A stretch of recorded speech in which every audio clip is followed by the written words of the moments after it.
Bonjour à tous. On t'entend bien, il n'y a pas de problème, Hélène, hein, tu peux y aller. Hélène Levieille, conseillère grande culture à Bio-Bourgogne. Je vais vous présenter des éléments de gestion du Rumex. Donc, le Rumex appliquait les gestes barrières. On avait trouvé le titre avant le Covid, on a hésité, puis finalement on a décidé de le garder. Donc on participe depuis 3 ans à un projet, le projet Capable, donc contrôler les vivaces et pluriannuels en agriculture biologique, qui est un projet qui est piloté par l'ITAB, l'Institut technique de l'agriculture biologique, donc avec une vingtaine de partenaires sur tout le territoire national. Donc avec 3 axes dans ce projet: identifier des pratiques innovantes, ensuite mettre au point des stratégies à partir de ces pratiques innovantes en les développant notamment dans des ateliers de co-conception, et puis capitaliser toutes les informations obtenues et les mettre à disposition via notamment des outils d'aide à la décision. Donc pourquoi le Rumex ? On a choisi, donc c'est un projet qui est vraiment centré chardon et Rumex, et nous en Bourgogne on a choisi finalement de l'orienter plutôt Rumex suite à une enquête qu'on a faite en 2019. Donc il y a eu une soixantaine de réponses en Bourgogne-Franche-Comté, et finalement le Rumex ressortait comme une problématique majeure pour 20%, réelle même si elle était secondaire pour 36% des répondants. Donc vraiment une problématique beaucoup plus importante en Bourgogne que le chardon, qui est relativement mieux géré par les prairies temporaires de tête de rotation dans la région. Donc, suite à cette enquête, on a mis en place ce qui s'appelle une traque donc de pratiques innovantes. L'objectif, c'est vraiment de repérer des stratégies assez originales de gestion du Rumex. Donc, il y a eu 12 agriculteurs enquêtés en Bourgogne, 25 au niveau national. Et je vous ai mis quelques éléments là qui ressortent comme vraiment des points clés, des points de vigilance dans la gestion. Il apparaît qu'il est moins problématique en terre très superficielle. On va avoir une problématique plus importante sur des terres sur des limos profonds. Cependant, on en rencontre quand même partout. Il n'y a pas du tout d'efficacité des prairies temporaires en tête de rotation pour le gérer, voire ça peut le multiplier selon les conditions d'implantation de la prairie. Contrairement à ce qui est parfois mis en avant, de ne pas faire du tout de passage de disque après moisson, ça peut être fait quand même, mais avec un passage très superficiel pour ne pas découper le Rumex en morceaux, mais par contre pour pouvoir déchaumer après avec des outils à dents, c'est parfois nécessaire et pas grave de passer un outil à disque en superficiel. Sur les déchaumeurs, la plupart des personnes qui avaient cette problématique importante avaient adapté leurs déchaumeurs, notamment en enlevant les rouleaux derrière qui rappuyaient les Rumex, qui venaient d'être extirpés, et qui les avaient soit juste enlevés, soit même remplacés par des herse-peignes avec un nombre de rangées qui varie. Et un point qui revient, c'est que quand même, il y a un arrachage manuel qui est fréquent en complément des autres pratiques. Ça ne veut pas dire que si vous avez toute une exploitation qui est infestée de Rumex, vous n'allez pas uniquement en faire de l'arrachage manuel, mais c'est vraiment complémentaire, surtout quand il n'y en a pas beaucoup. Ça vaut le coup de l'arracher manuellement pour pas qu'il se développe. Et je vous ai mis un extrait, c'est l'ennemi public numéro 1, quand tu peux le gratter, tu le grattes, quand tu peux le sarcler, tu le sarcles et tu les arraches sur le rang. Et après, il ne faut pas s'endormir.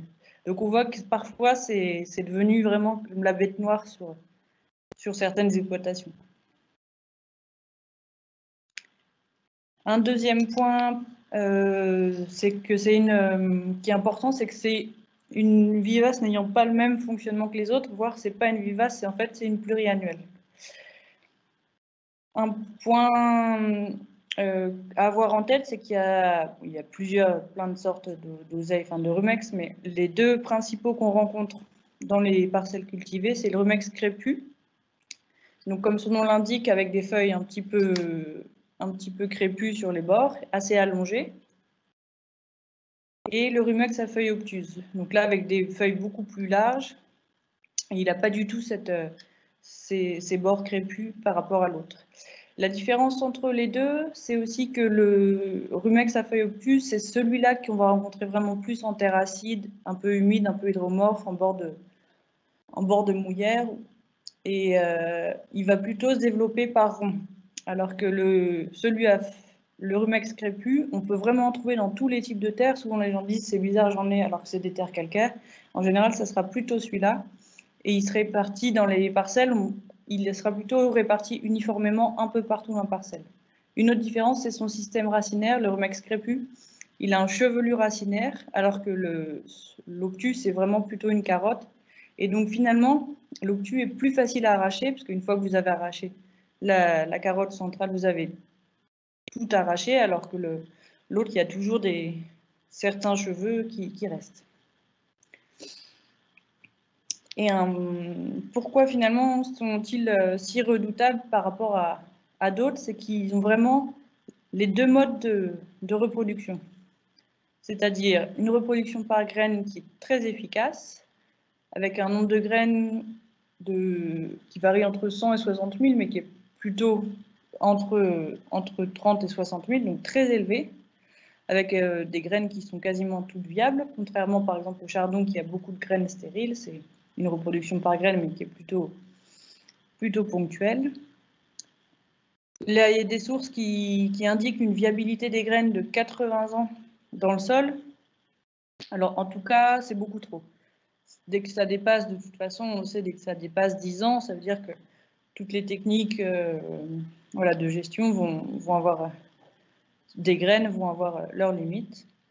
Il peut germer assez profondément, même s'il germe préférentiellement quand même en surface. Et il a des levées échelonnées, même s'il y a des pics au printemps et à l'automne, mais il peut germer un petit peu toute l'année.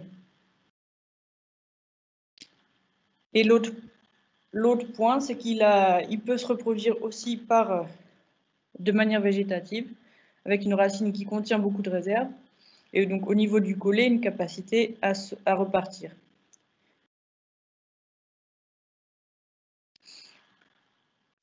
Et ce que je vous disais, c'est qu'il y a un autre point important, c'est qu'en fait, c'est une pluriannuelle. Normalement, elle n'a pas ce comportement de vivace, sauf en fait quand on fragmente son système racinaire. C'est plutôt ce qu'on appelle une vivace accidentelle, qui lui permet de combiner les deux modes, mais finalement, il y a une place de l'homme qui est importante dans le fait qu'il se multiplie par fragmentation racinaire, sinon, c'est pas son mode de reproduction principal. Contrairement à justement toutes les autres, comme le chardon, le fraisier, le chien-dent qu'on rencontre en grande culture. C'est des différences. Dans un cas, c'est des drageons, dans l'autre, c'est des tiges aériennes issues des racines, dans l'autre, c'est des rhizomes, des tiges souterraines. Mais c'est leur mode de reproduction principal, c'est cette multiplication végétative, et qui est ou non intervention et découpage entre guillemets par des outils, ils se reproduiront comme ça majoritairement, alors que le rumex, non. Je vais laisser la parole du coup à mon collègue Julien Alska pour vous présenter les techniques plutôt pour gérer ce rumex. Oui, bonjour à tous. Donc, je suis également conseiller grande culture à Bio-Bourgogne. Maintenant qu'on connaît un petit peu mieux la biologie des différentes espèces de rumex, je vais vous apporter des éléments sur ce qu'on peut en déduire de cette biologie pour essayer de le maîtriser, même si on a déjà eu quelques petits aspects sur ce point-là. Alors, quelques résultats expérimentaux. On a appelé notre présentation appliquer les gestes barrières, parce qu'effectivement, tant qu'on est indemne de rumex, l'objectif, ça va être d'éviter son apparition et son développement dans les parcelles. Un des points d'entrée possibles, ce sont les amendements organiques, et notamment les composts ou fumiers. Donc, des expérimentations, pour celles-là un petit peu anciennes déjà, hein, qui ont 20 ans, avaient été menées à l'époque avec l'enfouissement de sachets de graines dans des tas de fumier qui allaient être compostés. Et on a testé différentes durées de compostage, de 2 semaines à 2 mois, et différentes profondeurs, avec des mesures de température. Ce qu'on constate, c'est que c'est très efficace pour détruire les graines de rumex, puisque vous voyez qu'on a mesuré finalement, en récupérant les graines, aucune viabilité.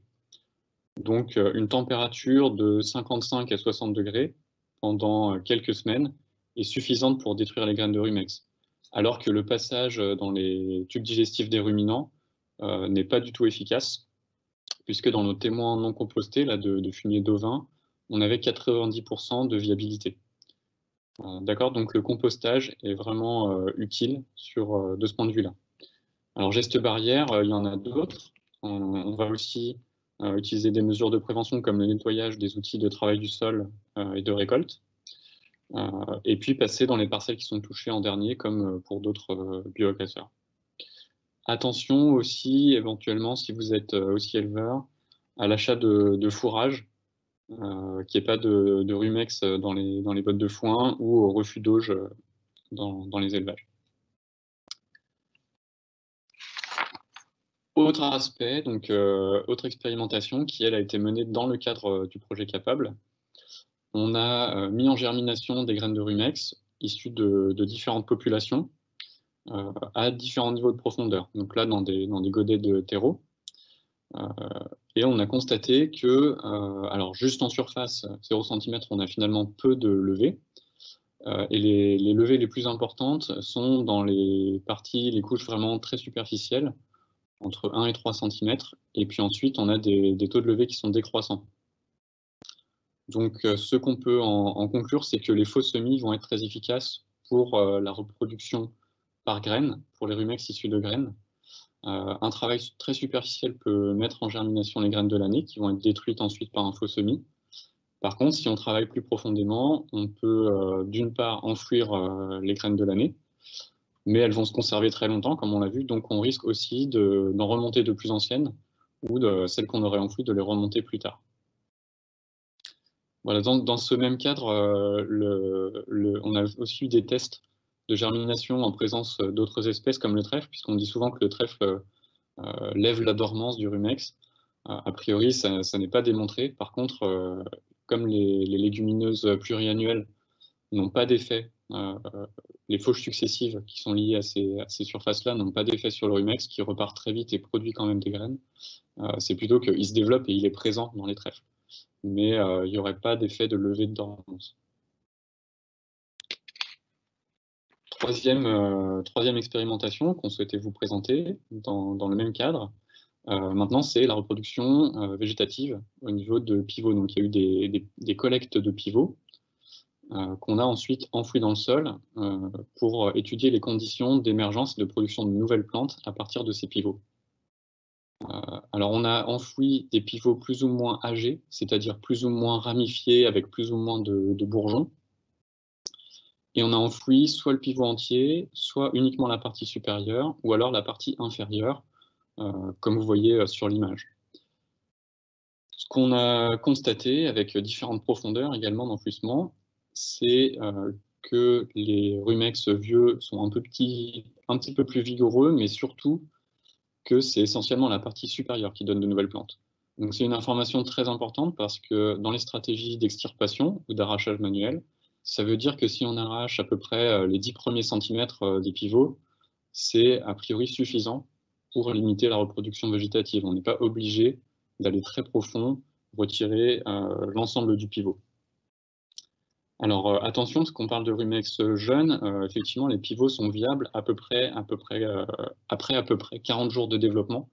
Donc c'est quand même très rapide, hein. Après un mois et demi, on a des pivots qui peuvent redonner des nouvelles plantes. Et des fragments de 2,5 cm suffisent. Donc des petits morceaux peuvent redonner de nouvelles plantes. Et c'est là qu'effectivement, il faut faire attention avec les outils de travail du sol de ne pas trop fragmenter les pivots. Donc en résumé, hein, l'idée c'est bien d'éviter l'introduction dans de nouvelles parcelles, d'arracher à la main tant que ça reste acceptable. Ça reste une stratégie qu'il faut mobiliser. Bien entendu dans les limites acceptables de pénibilité et de temps de travail.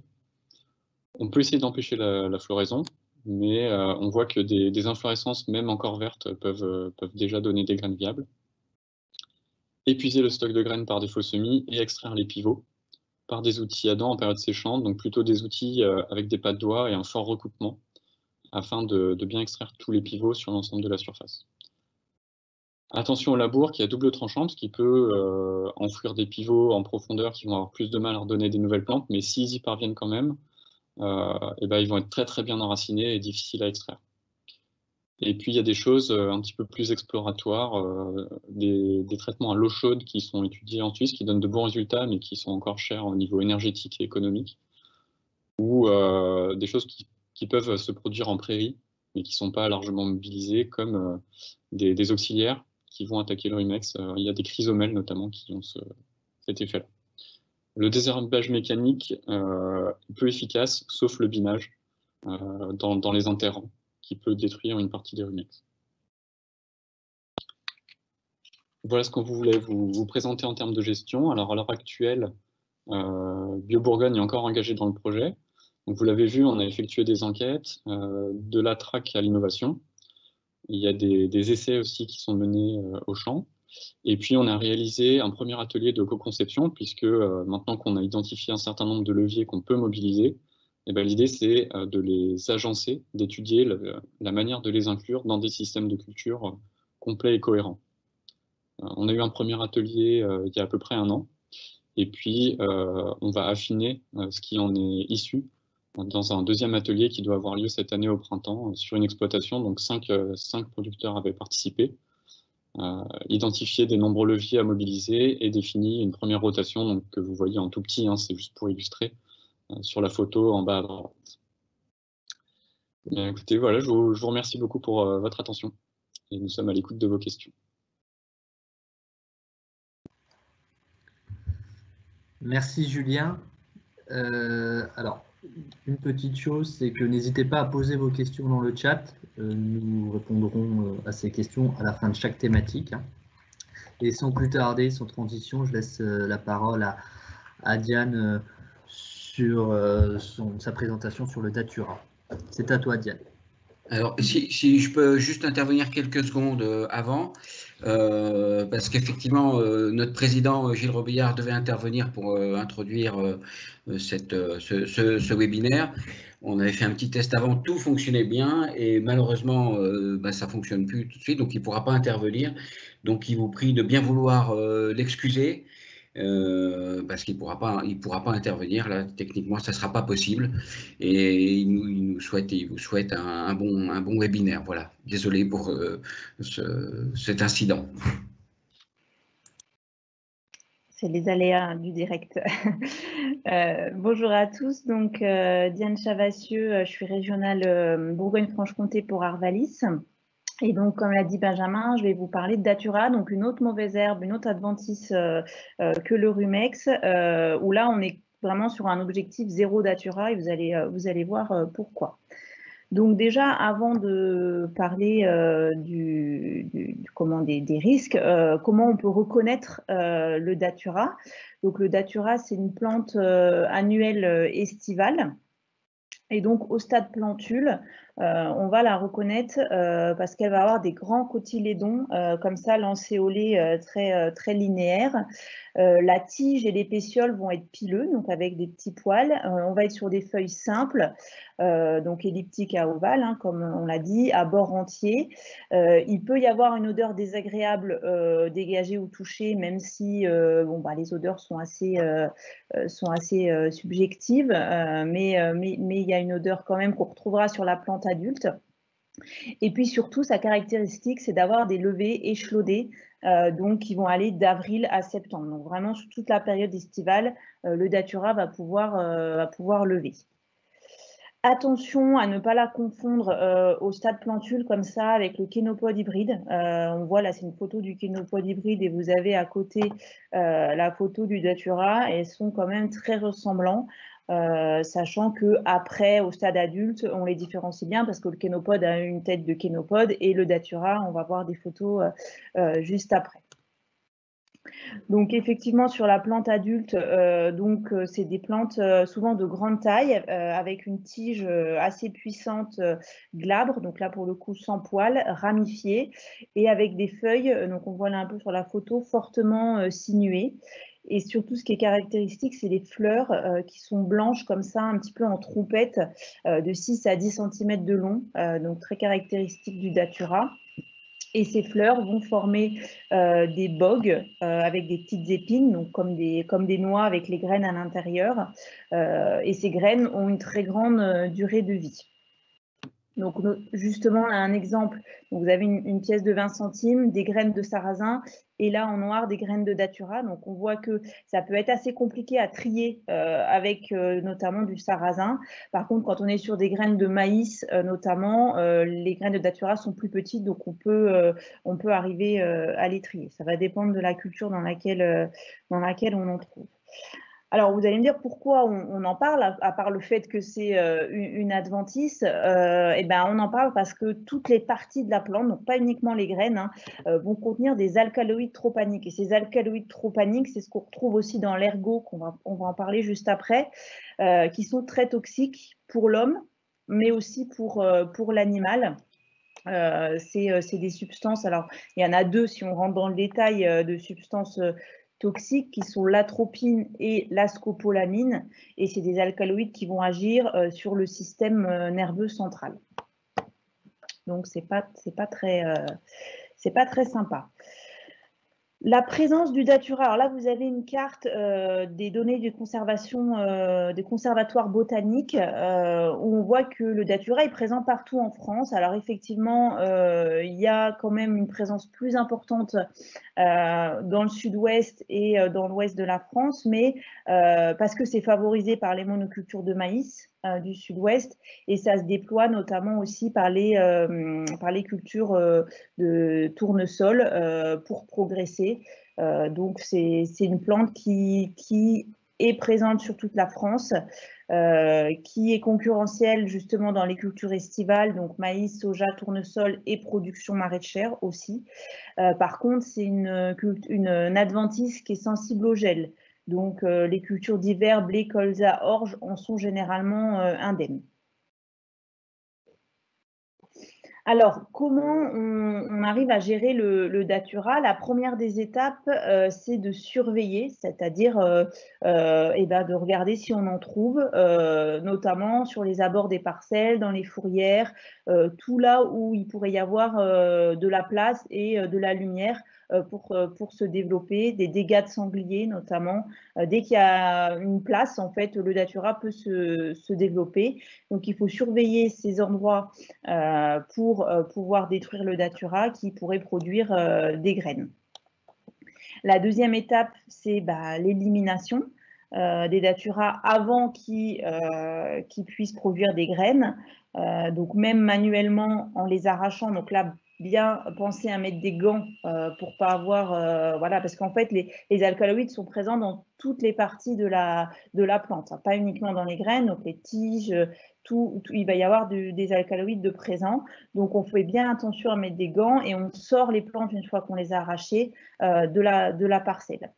On peut aussi faire des faux semis, donc on en reparlera juste après.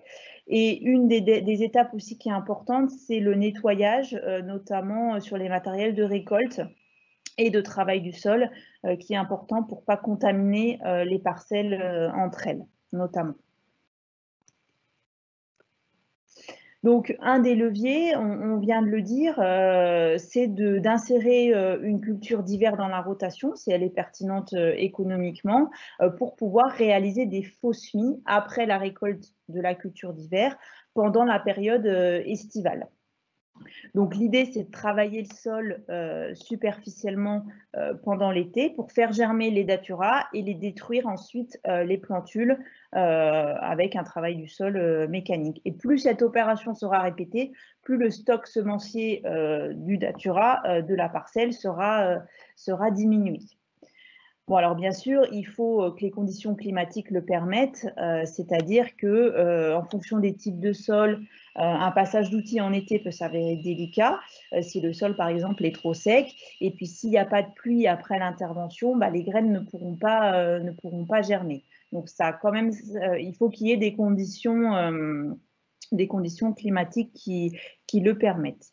Mais dans tous les cas, il faut surveiller à minima les parcelles pour empêcher la montée à graines des datura pour ne pas enrichir le stock semencier. Et la gérer vraiment dès le début. Et quant à la moissonneuse-batteuse, donc en particulier dans les parcelles infestées, donc par exemple ça peut être des parcelles de maïs, En fait, la moissonneuse-batteuse peut être vecteur de contamination de 2 façons. La première, c'est de disséminer des graines de datura d'une parcelle à l'autre. Et la deuxième, c'est de contaminer la récolte avec des alcaloïdes présents dans la sève du datura. Et donc, le broyage des tiges de datura dans la moissonneuse va libérer cette sève qui va se répandre sur les pièces mécaniques et sur les grains de la récolte. Donc là, ça peut être problématique. Donc c'est pour ça qu'il est conseillé, pour éviter de disséminer les graines d'une parcelle à l'autre, l'organisation des chantiers en récoltant de la moins infestée à la plus infestée, faire des lots si possible, régler la machine de récolte pour ne pas écraser trop les grains, et puis bien entendu nettoyer la machine, donc à air ou à eau. Donc c'est conseillé plutôt à eau, à basse pression, mais avec un gros débit pour vraiment bien nettoyer toutes les pièces de la machine. Alors, qu'est-ce que dit la réglementation? Donc, il y a 2 réglementations. La première, c'est pour l'alimentation humaine. Pour l'instant, il y a uniquement une réglementation pour les baby-food, avec une limite fixée à 1 microgramme par kilo, donc pour l'atropine et la scopolamine, les deux alcaloïdes. Mais par contre, il faut bien avoir en tête qu'il y a une réglementation européenne qui devra être étendue à d'autres classes de produits, donc pas uniquement baby-food, qui est en cours de... Elle n'a pas encore été votée, mais c'est imminent, et ce sera probablement applicable pour la récolte 2022. La récolte, pas celle-là, celle de l'année prochaine, qui va impliquer une réglementation plus stricte.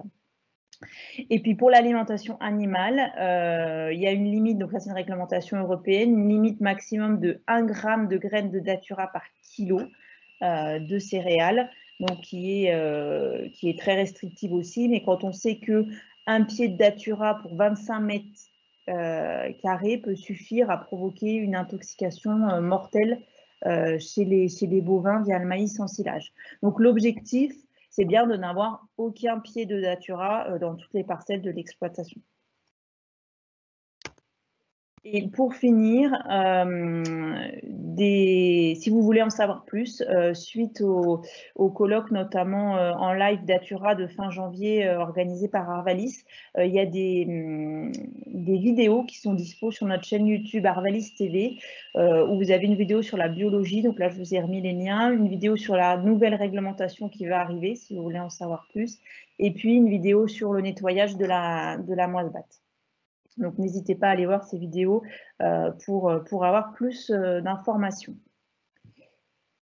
Je vous remercie de votre attention et on peut prendre un temps de questions. Du coup, s'il y a des questions, je vais passer la main à Amélie pour les questions. Oui, merci Diane pour cette présentation et merci également à Hélène et Laurent.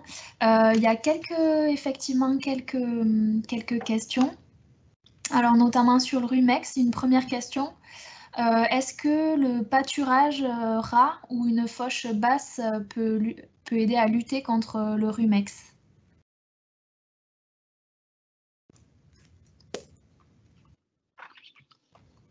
Je pose la question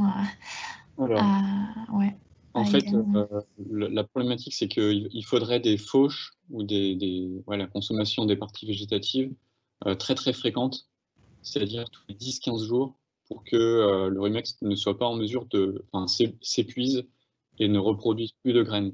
Donc généralement, on est sur des fréquences pas suffisamment élevées, parce que quand on est sur des fauches, on est sur 3 coupes dans l'année, par exemple. Sur le pâturage, j'ai moins de références, mais je suis pas certain que ça soit efficace. Non. Ok.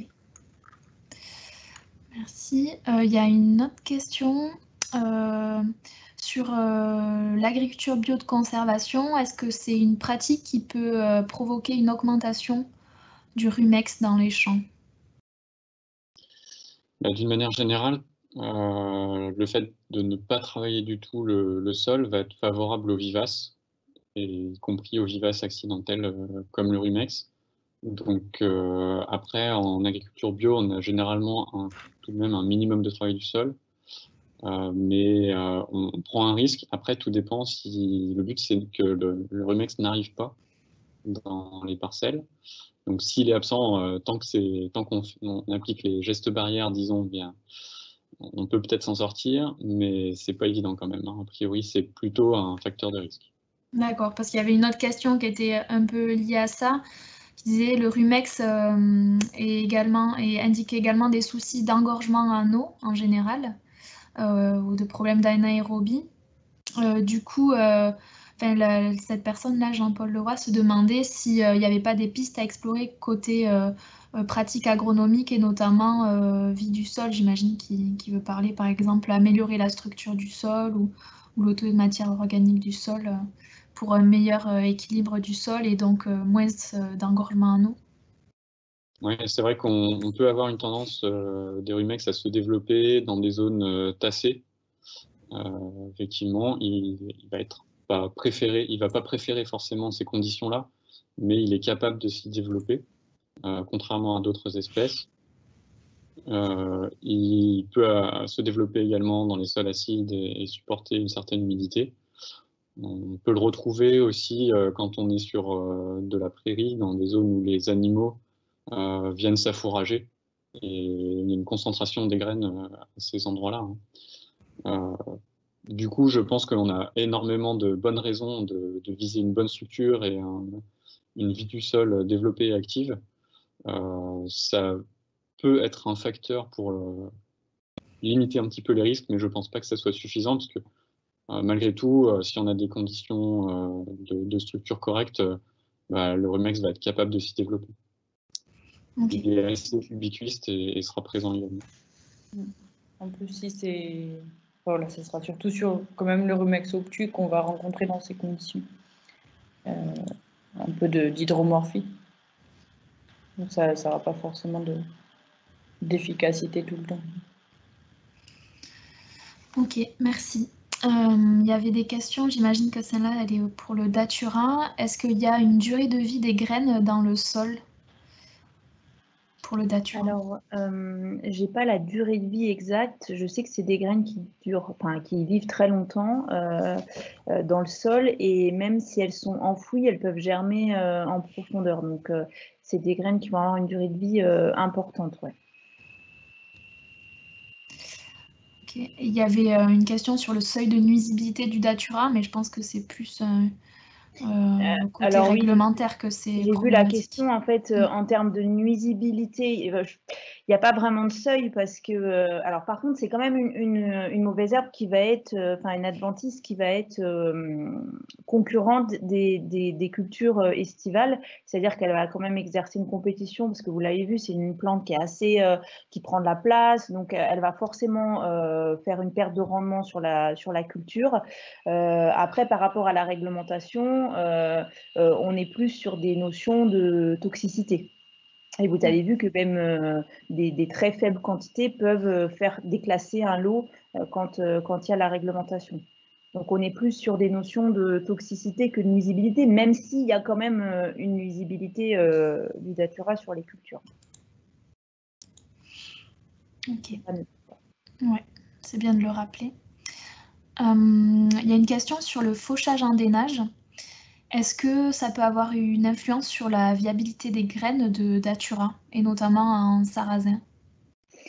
Oui, alors j'ai vu cette question. Je pense pas que ça a été étudié en tant que tel. Ce que je peux dire, c'est que s'il y a des graines, comme on l'a dit au début, c'est-à-dire qu'elles vont avoir une durée de vie importante, même s'il y a du fauchage en dénage. C'est pour ça que la réponse, elle peut être double, c'est-à-dire que s'il y a fauchage en dénage avant les graines, avant la montée à graines du datura, ça peut peut-être limiter derrière le datura, mais du moment qu'il y a des graines, je pense que de toute façon, la plante va refaire des pousses et va continuer son cycle. Après, on est en train aussi, je ne sais pas si la question est dans ce sens-là, mais de regarder la viabilité des... Il y a une étude là qui est en train d'être faite pour regarder la viabilité des graines de datura et d'ergot. Donc, on parlera de l'ergot après, mais en gros, globalement des alcaloïdes par rapport à la méthanisation. Donc, c'est-à-dire de regarder si la méthanisation, le process aurait un impact sur cette toxicité-là.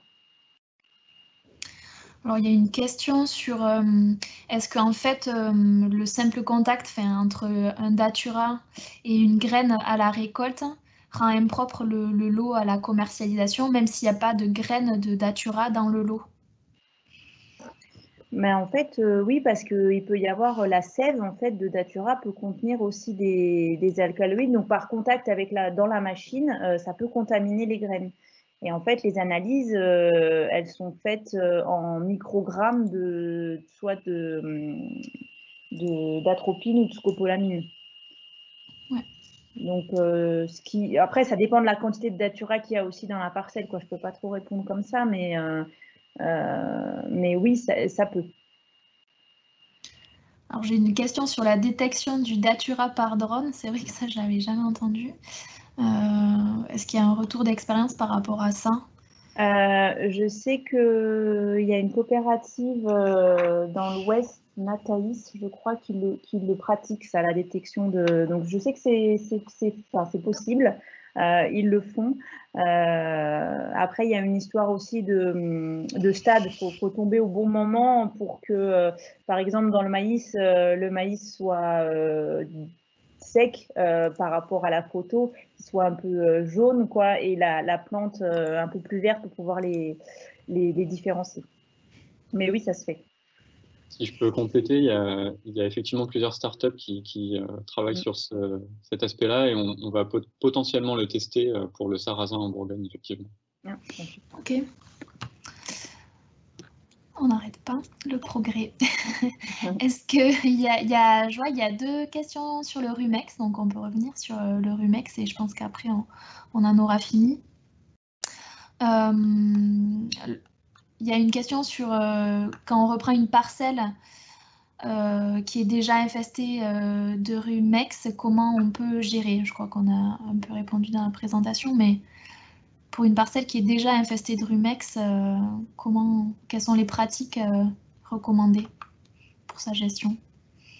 Ce qui ressort un peu même si la co-conception n'est pas terminée, c'est d'avoir une combinaison de pratiques avec du déchômage, alors l'été si c'est possible, avec des outils. Il n'y a pas forcément besoin que ça soit trop profond, puisqu'il faut vraiment surtout séparer le collet des racines et de passer plusieurs fois. Et en mettant une culture de printemps semée très tard pour passer même ensuite assez tard au printemps, au moment où le rumex a mobilisé ses réserves pour produire des graines, pour se développer, et où là, il va être plus vulnérable. Si c'est vraiment sur une parcelle, une infestation très forte, quitte à mettre derrière, par exemple, un soja ou un sarrasin, selon le type de parcelle, selon si ça s'y prête ou non. Mais pour travailler sur presque toute une année. C'est vrai que c'est une chose qu'on n'avait pas précisé, hein, mais les périodes préférentielles pour l'extirpation, c'est ça, c'est avant des cultures qui sont semées tard au printemps. C'est vraiment l'idéal parce que finalement, quand on passe après moisson, ça a aussi une efficacité. Mais si les pluies reviennent assez vite, qu'on a des orages en août, que les pluies reviennent après en septembre, les pivots, ça met un petit peu de temps à se dessécher et ils peuvent repartir. Et sinon, bah, si cette parcelle-là est touchée, mais pas le reste de l'exploitation, c'est effectivement les gestes barrières. Hein. Du coup, essayer de ne pas diffuser les rumex sur le reste des surfaces. D'accord. Bon, je pense que ces conseils seront bénéfiques à Yves qui nous écoute depuis son tracteur et qui travaille là dans une parcelle qui est infestée de rumex. Et c'est une parcelle qui vient de finir sa période de conversion à l'agriculture biologique, donc il s'inquiète un peu avant l'implantation de son maïs. Voilà, je pense qu'on peut en rester là pour les questions pour cette session sur la gestion des adventices en bio. Bah, super, merci. Sur les semences de prairie, sans rumex. Les questions qui sont restées sans réponse, on pourra peut-être y répondre à l'écrit, Hélène, comme ça, pour éviter de trop perdre trop de temps par rapport à la suite. Donc, continuez à regarder le chat. On va vous répondre par écrit et puis il faut continuer à poser vos questions. Donc, on va passer à la deuxième partie du coup de ce webinaire sur les ravageurs en agriculture bio, donc avec deux interventions. La première sur les dégâts d'oiseaux sur tournesol par Christophe Sauce de Terra Novia, et la deuxième sur les dégâts de bruche sur lentilles par Louis-Marie Allard de Terra Novia aussi. Donc, je vais laisser la main à Christophe pour partager son écran. Bonjour, donc je vais faire le point sur les dégâts d'oiseaux. Alors, ce que je vais dire est relatif aux travaux de Terra Novia. Donc, j'ai parlé pas mal de tournesol, mais c'est applicable à d'autres cas, hein, et notamment les dégâts de corvidés sur maïs, où il y a pas mal de soucis. Donc, le problème des oiseaux, c'est vraiment un problème majeur pour les agriculteurs et pour Terra Novia. Donc, quelques coupures de presse, et notamment les problèmes qu'on a sur tournesol, où on a vraiment de gros soucis. Ce qu'il faut savoir, c'est que ça reste quand même un problème qui est peu travaillé par la recherche, du moins dans le contexte français. Il y a un peu plus de choses qui sont faites aux États-Unis, mais en France et en Europe, on est très peu pourvus en résultats un peu fondamentaux pour identifier des stratégies. Donc, on reste souvent sur des choses assez empiriques. Alors, quelques infos sur les dégâts. Donc, on peut obtenir quelques infos à partir des enquêtes sur les pratiques culturelles de Terra Novia. L'Union française des semenciers fait des enquêtes également, Vigiculture. Et en gros, on a à peu près un tiers des parcelles de tournesol qui sont touchées. Et sur les ressemis de tournesol, on est aux alentours de 10%. Donc, on a quand même un impact qui est assez fort. Et quand on regarde les déclarations de dégâts qui sont faites sur le site de Terra Novia, on voit que le gros souci pour nos cultures, hein, ce sont les dégâts de pigeons et de corvidés à la levée du tournesol. Mais bon, on a aussi des dégâts sur pois, sur soja, sur d'autres cultures, et puis peu de dégâts à maturité. Il y a d'autres espèces qui sont concernées. On a pas mal d'espèces, mais le gros point noir quand même, c'est la situation sur tournesol avec les dégâts de pigeons et de corvidés à la levée. Alors, cette diapo remet un peu en perspective sur le long terme. Et quand on fait une analyse de la biblio, on se rend compte que cette question des dégâts à la levée, elle est connue depuis longtemps, mais elle devient vraiment préoccupante depuis le XXe siècle. Et c'est une spécificité européenne, c'est-à-dire que les collègues américains et argentins sont un peu plus préoccupés par les dégâts à maturité. Alors, est-ce qu'on peut mettre ça en lien avec des évolutions de long terme? Alors là, on a quelques graphiques sur l'évolution démographique du pigeon ramier et des corvidés depuis 2001. Et on voit, par exemple, sur le pigeon ramier, on a une augmentation des populations qui est importante.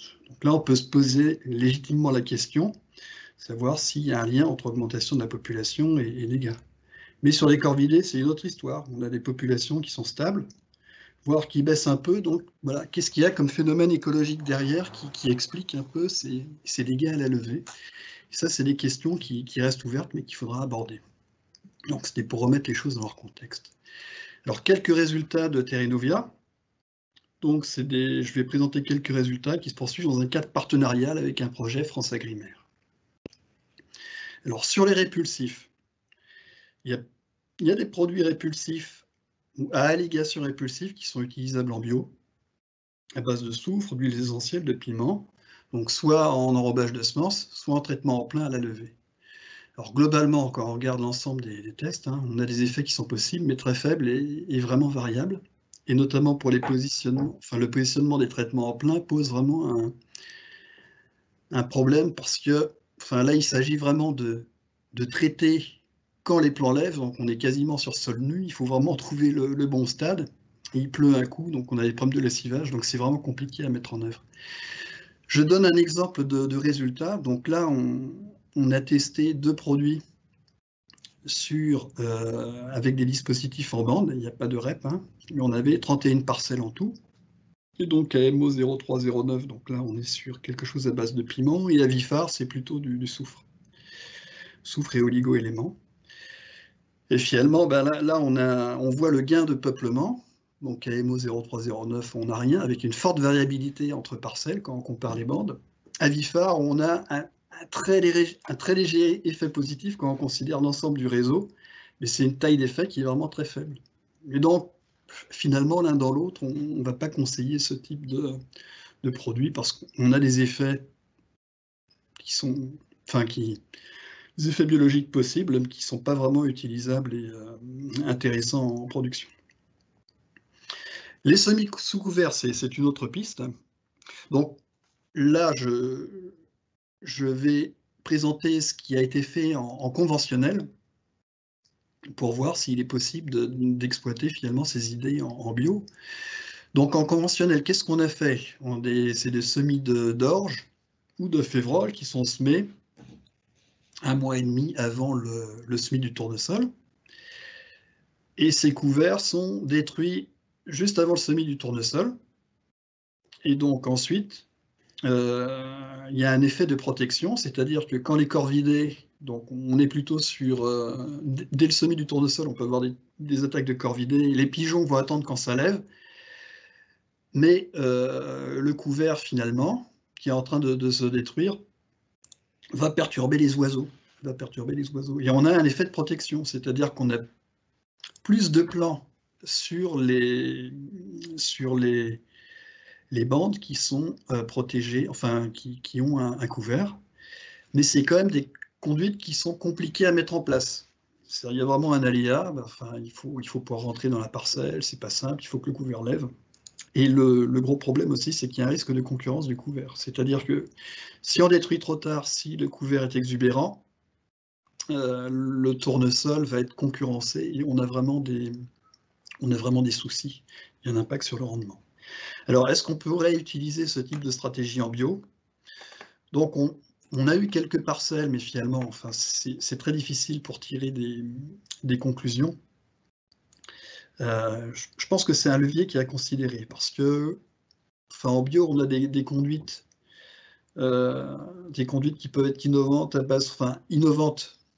Quand on compare par rapport au conventionnel, on a des choses qui sont très variables, c'est un peu un laboratoire d'idées, avec des intercultures longues, des destructions de mulch, éventuellement miser sur des cultures associées, alors tout en sachant que, comme je l'ai dit, hein, c'est des conduites qui seront quand même assez compliquées à mettre au point parce qu'on a des risques de concurrence, mais il y a peut-être quelque chose à réfléchir en bio à partir des spécificités du bio. Alors, les effaroucheurs, pareil, on a vraiment c'est des choses qui sont très difficiles à évaluer. On ne peut pas faire ça en micro-parcelles, en petites parcelles. Mais on a quelques pistes technologiques, et notamment les drones. Alors là, on a un drone terrestre qui est couplé à un effaroucheur sonore AgriProtect qui produit des cris d'oiseaux. Et donc le drone se balade dans la parcelle. Donc on a vérifié si ça écrasait pas trop de plants. Bon, alors après, c'est quand même des trucs assez coûteux hein, pour le moment. Peut-être qu'à l'avenir, on pourrait réfléchir aussi sur des drones volants, même si ça pose des problèmes au niveau réglementaire. Je montre aussi là un boîtier de détection optique. Donc ça, c'est un projet avec l'INRA de Grignon, où en temps réel, on peut avoir une détection des oiseaux posés au sol. En couplant ça avec un drone effaroucheur, peut-être qu'on pourrait améliorer les performances et avoir quelque chose de réactif pour éviter que les oiseaux s'habituent. Donc voilà, en couplant les machines et l'IA, on pourrait voir si on peut dépasser les oiseaux. Donc c'est des nouveautés à développer et à tester. Alors, autre pratique, on a regardé aussi les biostimulants et les engrais starter, notamment, enfin, pour ce qui est utilisable en agriculture biologique, le produit Ecobios. Donc c'est un biostimulant, je crois que c'est de la lipotonine de zinc, si mes souvenirs sont bons. On a regardé si les variétés vigoureuses permettaient de raccourcir la phase sensible, parce que comme je l'ai dit tout à l'heure, une fois qu'on a la première paire de feuilles, bon, le tournesol est sauvé. Mais on n'a rien vu par rapport à ces deux pistes-là. Alors sage, pour cacher les lignes de semis, on a fait quelques tests. Alors là aussi, on a un problème, parce que les tests n'ont pas été concluants faute d'oiseaux. Alors ça aussi, c'est un problème pour l'expé. C'est-à-dire que finalement, des parcelles qui sont attaquées, on n'en a pas forcément beaucoup, mais elles sont très attaquées. Et donc, en choisissant des parcelles au hasard, bon, il y a quand même une probabilité qu'il n'y ait pas de problème. Et donc, pour expérimenter, c'est aussi une difficulté. Alors, qu'est-ce qu'on peut dire aujourd'hui? Alors, aujourd'hui, finalement, on n'est quand même pas complètement démunis. L'idée, c'est d'avoir une approche, enfin, j'appelle ça intégrée, c'est de mettre toutes les chances de notre côté pour éviter les dégâts. Alors, la première chose à faire, c'est vraiment de respecter les fondamentaux d'un semis réussi. Il faut que ça lève vite, dans de bonnes conditions. Il faut être très soigneux sur l'état du lit de semence, le réglage et la conduite de semis, la protection contre les autres ravageurs, et notamment les limaces. Éviter les parcelles historiquement exposées. Et bon, par exemple, si vous êtes à côté la parcelle est à côté d'une colonie de corbeaux-freux, bon, là, probablement, il y aura des soucis. Être attentif à l'activité des oiseaux avant le semis. Et il faut savoir que les espèces, enfin, dans certains départements, les espèces peuvent être déclarées à rendre visible. Alors aujourd'hui, on dit espèces susceptibles d'occasionner des dégâts ou exodes. Et il y a des possibilités de destruction, de tir ou de piégeage selon les espèces et selon les départements. Un point important, c'est de coordonner les semis si possible avec les voisins. C'est-à-dire, si tout lève en même temps, les oiseaux ne pourront pas tout bouffer. Alors, ça n'évitera pas les dégâts sur une parcelle donnée, mais sur l'ensemble du territoire, on aura moins de dégâts globalement. Les effaroucheurs, ça peut être efficace, mais il faut avoir une utilisation mesurée, c'est-à-dire ne pas les mettre trop en avant. Bon, alors, j'ai parlé des couverts, mais là, c'est plus prospectif, il n'y a pas de garantie. Quelque chose d'important sur tournesol, ne ressemer que sur la base d'un diagnostic visuel au niveau des plants. C'est-à-dire, si les plants ont des cotylédons qui sont coupés, mais l'apex qui est encore viable, ça va repartir. Et donc, il ne faut pas paniquer non plus si de loin on voit que la parcelle est enfin, un état dégradé. Si les apex sont là, c'est bon. Puis autre chose, mutualiser les expériences pour informer les pouvoirs publics, mobiliser la recherche, c'est important. Et puis, enfin, vous êtes invité à déclarer les dégâts sur le site de Terrenovia. Ça permet de faire remonter les infos au niveau national et au niveau des départements. Alors demain, quelle est la stratégie qu'on pourrait mettre en place? Ce qui est important, c'est qu'il faut penser en dehors de la parcelle. Alors, si on se met à la place des oiseaux, sur une parcelle, l'oiseau, il se pose et puis il va avoir un comportement d'alimentation et de vigilance. Là, on est sur des comportements de court terme, quasiment immédiats. Il va sautiller pour aller chercher les plantules et les sélectionner. Alors, quand il est au paysage, l'oiseau sort du nid le matin. Enfin, là, on est en période printanière, par exemple. Il lève ses poussins et puis il va aller dans le paysage pour aller chercher des parcelles. Donc, il va sélectionner différents types d'habitats ou différents types de ressources. Puis sur la région, là, on est sur les tendances démographiques à long terme. Alors, on voit que si on protège une parcelle dans un désert de ressources, les oiseaux auront faim de toute façon. Vous avez beau protéger, ils s'habitueront, ils iront manger sur votre parcelle s'il n'y a rien à offrir dans les parages. Si vous gérez un paysage agricole, mais que on a des flux de la ville vers la campagne, par exemple avec les pigeons ramiers, ou même les corvidés qui aiment bien s'installer dans certaines zones périurbaines, ça peut poser des soucis. Question de gestion adaptative des populations aussi. Donc là, on a vu les tendances démographiques sur le pigeon ramier, mais là, on est sur des politiques à long terme et à grande échelle. Et là, ça dépasse le cadre de ce qu'on peut faire au niveau d'un institut technique. Alors, quels sont les axes de travail à court et long terme pour une gestion territoriale? Donc, la première chose, premier axe, c'est adapter le semis. Donc, synchroniser, j'en ai parlé. Donc là, il y a des discussions qui sont en cours pour voir si on pourrait faire des tests avec des outils d'échange d'informations pour que les gens puissent échanger sur leur date d'intention de semis et que ça puisse se coordonner. Alors, est-ce que ça se fera via les coopératives ou de pair à pair? Ça, on verra, mais il y a un axe de travail là-dessus. Semer au bon moment, c'est important. L'idée, ça serait de semer quand les oiseaux consomment moins ou consomment autre chose. Donc là, on est sur des choses un peu plus fondamentales. Il y aura des études en écologie à engager. Un autre axe, c'est offrir mieux. Alors, des ressources attractives, par exemple des bandes en poids, avec tournesol ou avec autre chose. Donc ça, c'est des choses qui sont envisagées dans le cadre du projet Prévost.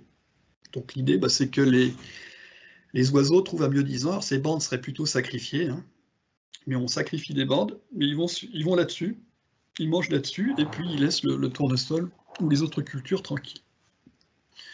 On peut aussi envisager une gestion des habitats, mais là on est sur des choses à plus long terme. Puis réguler la population, donc par la main de l'homme, gestion adaptative. Et là j'ai dit que ça dépasse simplement le simple cadre agricole. Puis naturellement, aussi gestion des habitats à long terme, faire revenir des prédateurs, mais là on est vraiment sur des politiques de long terme. Alors conclusion, on est sur un problème qui est important, mais je tiens à souligner qu'il y a quand même un manque de fonds scientifiques. Ce serait bien que les équipes de recherche se mobilisent davantage là-dessus, pour qu'on puisse sortir de l'empirisme. Alors aujourd'hui, c'est assez frustrant parce que les solutions sont peu efficaces. On a quand même quelques règles pour mettre les chances de son côté et éviter les risques. Alors l'avenir, on le pense, hein, est à une gestion territoriale qui permettrait d'équilibrer offre et demande. Et donc là, il ne s'agit pas uniquement d'agronomie, hein, c'est vraiment faire de l'agronomie et de l'écologie, donner du contenu écologique à l'agronomie. La technologie permet de lever des blocages. Alors ça, c'est important. Ce territoire, il faut collecter des infos pour savoir si les choses vont dans le bon sens. Donc, si on veut faire du monitoring territorial, il faut collecter des infos, les partager, les restituer, pour relier l'activité des oiseaux, les populations d'oiseaux, les pratiques de prévention au niveau parcelle et paysage, et puis les résultats agronomiques, pour voir si ça va dans le bon sens. Et sur le suivi des parcelles, il y a aussi des progrès, hein. Et notamment, là, on travaille sur la détection optique des oiseaux, ça permettrait de mieux qualifier la fréquentation des oiseaux. Et il y a des choses aussi qui se font sur l'évaluation des peuplements avec des images drones ou satellites qui sont exploitées avec des algorithmes. Là-dessus, c'est vraiment important de bosser en partenariat et d'échanger des infos entre agriculteurs, naturalistes, voire avec le secteur urbain. Voilà, je vous remercie de votre attention. Merci, merci Christophe. Je vais tout de suite laisser la parole à Louis-Marie Allard pour nous parler d'un autre ravageur, la bruche dans les lentilles. Entre-temps, n'hésitez pas, alors j'ai vu qu'il y avait déjà des questions, continuez à les poser, on prendra un petit temps juste après la présentation de Louis-Marie pour prendre un temps d'échange. Bonjour à toutes et à tous. Donc effectivement, dans la continuité de cette thématique ravageur, alors on va changer de bestiole, on va s'intéresser maintenant à un ravageur beaucoup plus petit que les pigeons ou les corvidés, mais néanmoins très préjudiciable. Il s'agit de la bruche. Donc dans cette présentation, en fait, on va aborder les premières tendances en termes de méthodes prospectives de lutte au champ vis-à-vis de la bruche sur lentilles, et comment l'agronomie et des solutions de biocontrôle pourraient nous aider pour combattre efficacement ce ravageur au champ.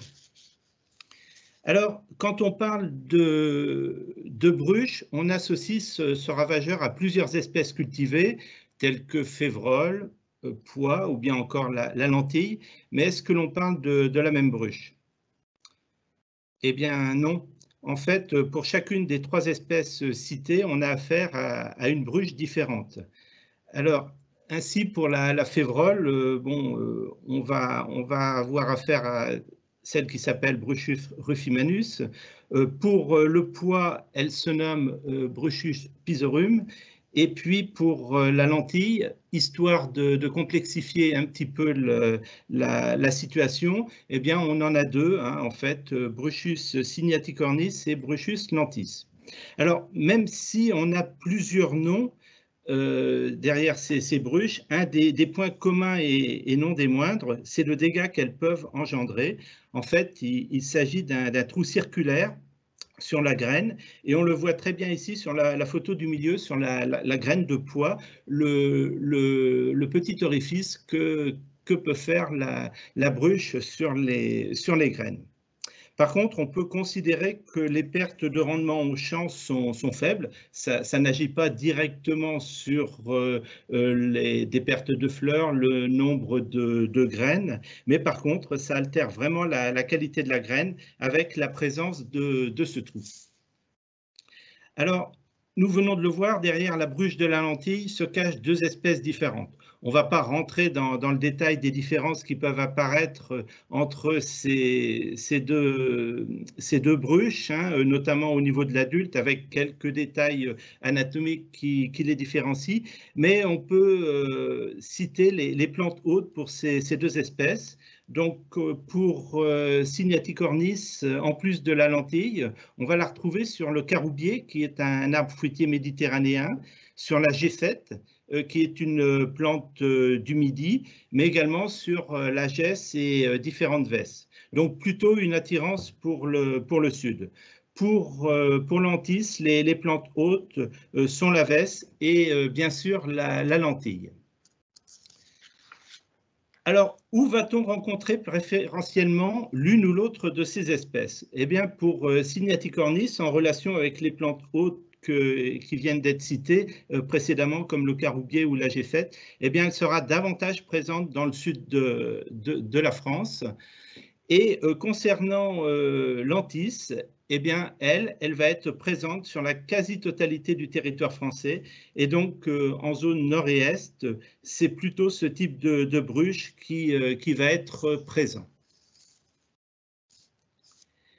Si nous devions illustrer un cycle simplifié de ces espèces, eh bien, pendant l'hiver, les adultes sont en hibernation dans les zones boisées. Et au printemps, dès que les températures maximales sont supérieures à 20 degrés, on assiste à un déplacement des adultes. Hein, en fait, ils sortent du bois. Les adultes vont être attirés par les fleurs. Et puis, dès qu'il y a des jeunes gousses qui sont formées, la femelle vient y déposer des œufs. Et les larves qui sont non baladeuses vont pénétrer ensuite dans les graines avant d'en ressortir au moment de la récolte ou au cours du stockage. Et là, eh bien, elles vont laisser place à un trou, et c'est ce trou qui est fortement préjudiciable pour le débouché en alimentation humaine, mais également pour la production de semences. Donc, si on doit résumer les conditions pour que la bruche soit préjudiciable à la culture, eh bien, il y a 3 conditions: présence de fleurs, présence de gousses et 2 jours consécutifs avec des températures maximales qui sont supérieures ou égales à 20 degrés. Donc, on le voit, des conditions qui peuvent être très vite réunies dans la campagne. Afin d'illustrer sans trop effrayer, hein, pour bien prendre en compte, bien prendre conscience même du danger potentiel de ce ravageur, on peut faire une petite manip, hein, à la récolte. Vous prenez quelques graines de lentilles qui semblent tout à fait normales. Vous les mettez dans un sac, on referme ce sac et 2 semaines après, vous ouvrez le sac. Et voilà, donc on est parti de graines quasiment normales et voilà ce que l'on peut observer. Alors, ce que vous voyez ici, en fait, c'est une photo qui est extraite d'une vidéo. Bon, c'était un petit peu trop lourd, je ne pouvais pas vous la mettre, cette vidéo, mais je peux vous assurer, quand on a ouvert le sac, ça volait de partout. Et bien sûr, dans le fond du sac, eh bien, on avait des graines trouées. Donc, on voit quand même que la bruche peut être présente de façon très conséquente dans les parcelles de lentilles. Donc après ce rapide descriptif de la bestiole et où est-ce qu'on le trouve et les dégâts qu'elle peut faire, eh bien on voit que face à un taux très important de grains bruchés, les acteurs de la filière lentilles sont en incapacité de respecter les critères de qualité qui sont requis dans les contrats et souvent peuvent faire l'objet de refus de marchandises. Et c'est toute la filière lentilles française qui peut être remise en cause avec cette bestiole. De plus, on n'a aucun produit en végétation qui est homologué sur la bruche de la lentille. Alors là, je parle agriculture biologique, mais également agriculture conventionnelle. Hein, aucun produit n'est homologué. Donc, dans ce contexte, bon, il nous semblait important de tester des solutions et, si possible, des solutions alternatives aux insecticides pour le débouché bio. Et donc, nous avons mis en place une plateforme en 2019, une plateforme financée en partie par la région Bourgogne-Franche-Comté. Et cette année-là, cette plateforme a été faite en partenariat avec Seignon. Et donc, vous avez ici la liste des produits que nous avons souhaité tester vis-à-vis de la Bruche. Donc, on trouve 2 produits de biocontrôle, un produit à base de macération d'ail, hein, que l'on a codé P1, un produit donc du purin d'ortie codé P2 et 2 insecticides de synthèse, référence 1, référence 2, et on souhaitait appliquer début floraison l'ensemble de ces produits et un renouvellement était prévu 15 jours plus tard. Alors, les produits de biocontrôle à base de macération d'ail ou de purin d'ortie, donc c'est des produits qui pourraient être utilisés en agriculture biologique. Encore faut-il avoir l'homologation Bruche, mais ils peuvent être utilisés sur d'autres ravageurs éventuellement. Alors, voici les résultats de cette expérimentation. Alors, vraiment, je vous mets en garde, ce sont vraiment des premières tendances, hein. Et quand on regarde donc les résultats, on observe que le témoin non traité compte à peu près 1/3 de grains bruchés. Et par contre, quel que soit le produit utilisé, que ce soit des insecticides de synthèse ou bien des produits de biocontrôle, eh bien on divise par 2 le taux de grains bruchés avec une application de ces produits. Donc, au protocole, on avait prévu une double application, mais techniquement, on n'a pu en faire qu'une début floraison. Donc, quand on voit ces premiers résultats, on peut qualifier cette efficacité d'intéressante avec les solutions alternatives aux insecticides. Et donc, avoir tout de même l'intérêt d'une double application pour couvrir davantage l'arrivée des bruches dans la parcelle. En termes de coût, ces solutions alternatives, nous sommes dans une fourchette de prix qui va de 5 à 19 € dans l'application. Donc ça, c'était en 2019 sur ces méthodes alternatives. Sur cette même plateforme, nous avions une autre thématique qui était traitée. En fait, il s'agissait de tester différentes associations d'espèces. En effet, les mélanges ont généralement pour objectif de diversifier les atouts, les contraintes liées à chaque espèce, afin de diminuer au global les risques d'échec dus à tel ou tel facteur, tels que l'implantation, les conditions pédoclimatiques et les ravageurs. Et souvent, cette pratique de mélange d'espèces offre la possibilité d'associer des familles d'espèces ayant un fonctionnement différent vis-à-vis notamment de l'azote. Mais dans le cas présent, il ne s'agissait pas de tester ces synergies au niveau de la nutrition minérale, mais vraiment de tester l'efficacité de ces quelques associations d'espèces à base de lentilles vis-à-vis de la bruche et également de voir un petit peu comment ça se comportait vis-à-vis de la tenue de tige. Donc, vous avez ici les 4 mélanges qui ont été testés. Donc, pour chacun de ces mélanges, vous avez la dose de semis et les peuplements réellement observés au cours de végétation. Donc, vous voyez un premier mélange lentilles-pois, un deuxième lentilles-pois chiches, ensuite lentilles avec un mélange très odorant, hein, à base de fenouil, coriandre, aneth. C'était très agréable à visiter dans la parcelle quand on était encore à l'époque où on pouvait visiter les parcelles et faire venir les gens. Ça sentait vraiment très bon. Et puis lentilles cameline également que l'on a testé. En termes de résultats, donc là encore, hein, vraiment des premiers résultats prospectifs. Nous étions sur un dispositif en bande et donc vous voyez les résultats. Donc vis-à-vis de la diminution du taux de grains bruchés, on a 2 associations qui s'en sortent bien. C'est le mélange lentilles avec pois chiches et le mélange lentilles avec cameline. Le mélange très odorant, donc fenouil, coriandre, aneth, ne faisait pas vraiment fuir les bruches, et on a eu autant de grains bruchés que dans notre témoin non traité. Alors, en termes d'association, celle qui est la plus pertinente et qui se pratique d'ailleurs couramment, c'est le mélange lentille plus cameline. On abandonne l'idée de la lentille plus le pois chiche, même si ça nous semble peut-être intéressant vis-à-vis des bruches, mais on a quand même un écart de maturité entre les deux espèces qui fait qu'on se limite au niveau de la récolte. Donc, en 2020, nous avons renouvelé cette expérimentation, et donc on a mis en place une nouvelle plateforme avec plusieurs thématiques, dont celle vis-à-vis de la lutte contre la bruche. Plateforme toujours financée en partie par la région Bourgogne-Franche-Comté, et notre partenaire était Dijon Ferréal. Et donc, fort des tendances obtenues en 2019, voici les modalités que nous avons mis en place. Donc, en plus du témoin non traité, le produit à base de purin d'ortie, macération d'ail, essayez de voir l'effet cumulatif de l'association d'espèces lentilles plus cameline avec un produit de biocontrôle, en l'occurrence macération d'ail.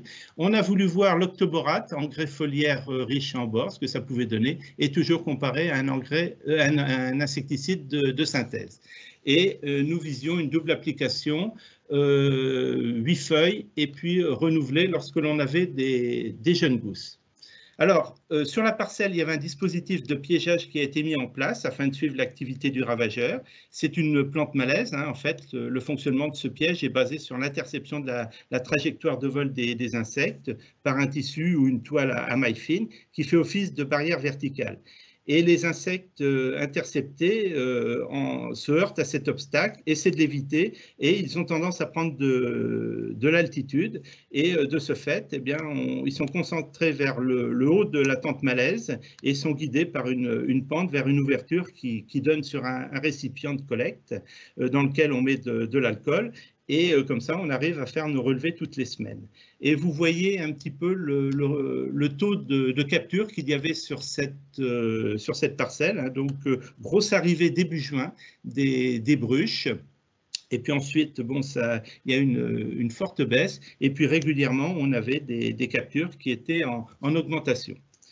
J'attire juste votre attention sur la couleur très verte de la lentille.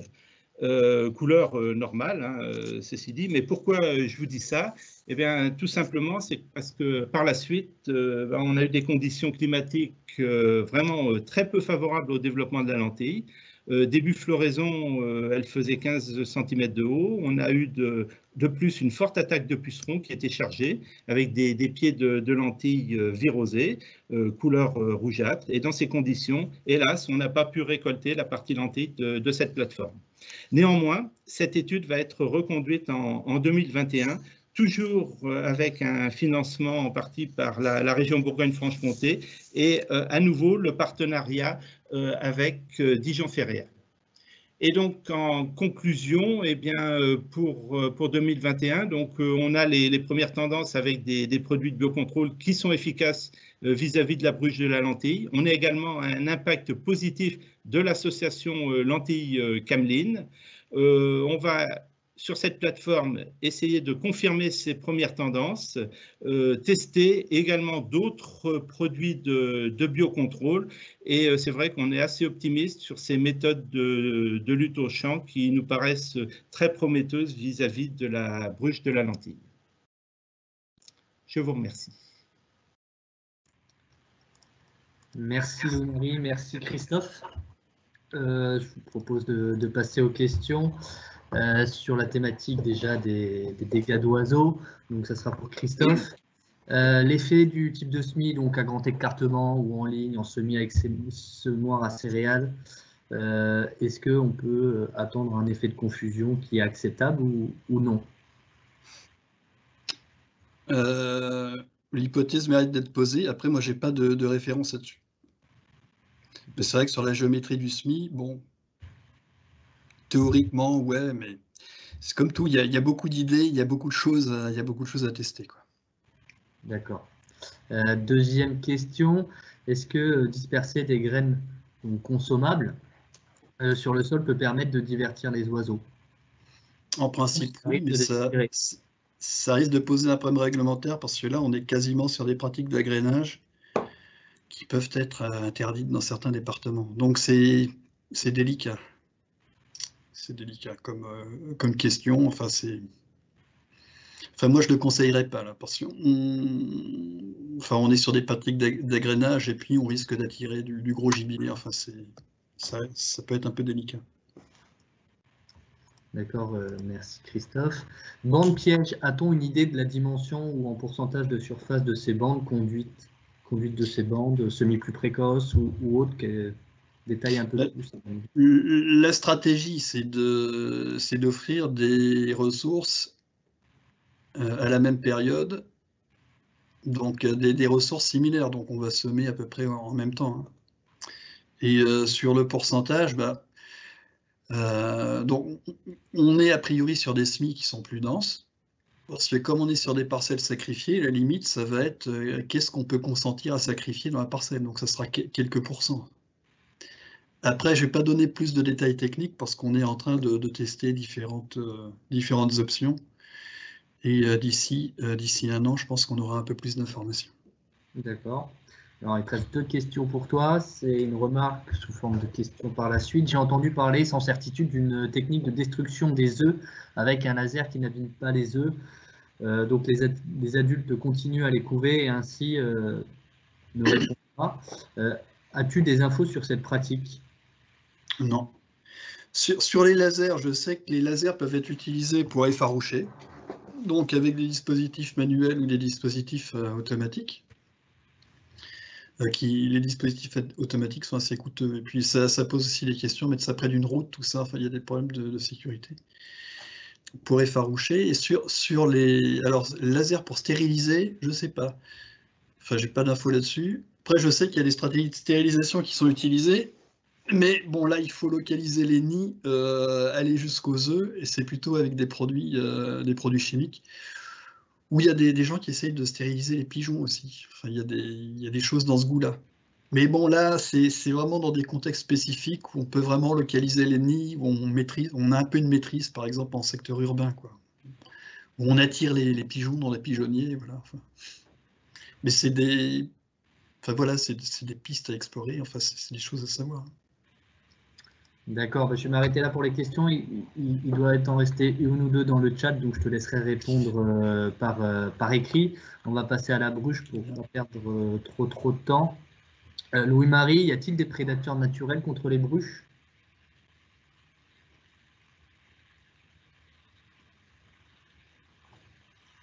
Il faut que tu mettes ton micro, Louis-Marie.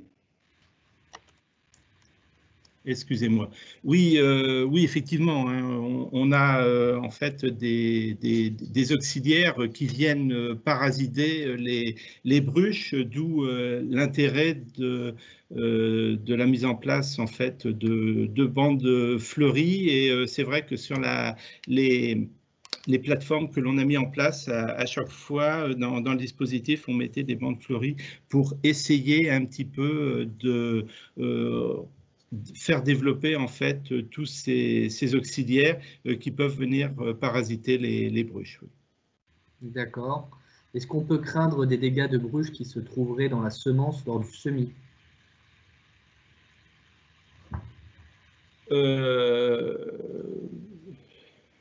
En fait, les bruches, comment dire, sont quand on est au stockage, en fait, on a une sortie des bruches, donc on aura des grains qui seront troués, parasités, mais on n'aura pas de grains dans lesquels on aurait en fait l'adulte qui serait présent. Elles vont sortir au moment de la phase de stockage. Rappelez-vous la petite photo avec le petit sac. Voilà, en fait, hein, on a une sortie des bruches qui se font à ce moment-là. Donc après, avec les semences qui nous restent, bon, hélas, elles sont trouées, mais on n'a plus la présence de ravageurs de bruches à l'intérieur. D'accord. Alors là, ça concerne 2 questions sur les expérimentations. Quel poids dans les lentilles? Est-ce du poids protéagineux ou fourragé? C'était du poids protéagineux. D'accord. Les doses utilisées de biocontrôle, tu les as en tête? Non, je les ai plus en tête. On avait suivi les recommandations de la personne qui nous les avait appliquées, donc qui nous avait donné. Non, je les ai plus en tête, mais bon, je peux les rechercher. Ok. Quel est le pourcentage de grains bruchés acceptable par les filières actuellement? Alors là, il faut aller chercher le cahier des charges.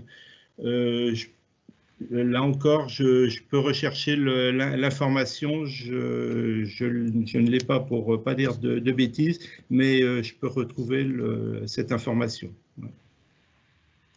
Et je vais passer à une dernière question. Les résultats de lutte bruche sur lentille sont-ils transposables à la bruche de la févrole? Oh, il y a de fortes chances, hein, effectivement. Hein. Tout à l'heure, bon, je vous parlais de plusieurs sortes de bruches, mais on est quand même sur des petits détails anatomiques enfin, c'est peu différent. Donc, on peut imaginer effectivement que ces techniques soient transposables à l'ensemble des bruches. D'accord, merci Lou-Marie, merci Christophe. Je vous laisse bien regarder sur le chat et répondre aux questions dont on n'a pas répondu. Et on va passer à la dernière thématique de la matinée qui porte sur la gestion des maladies avec une présentation d'Emmanuel Bonin sur les contaminants des graines sur Focus, Carie et Ergo. Je te laisse la main, Emmanuel.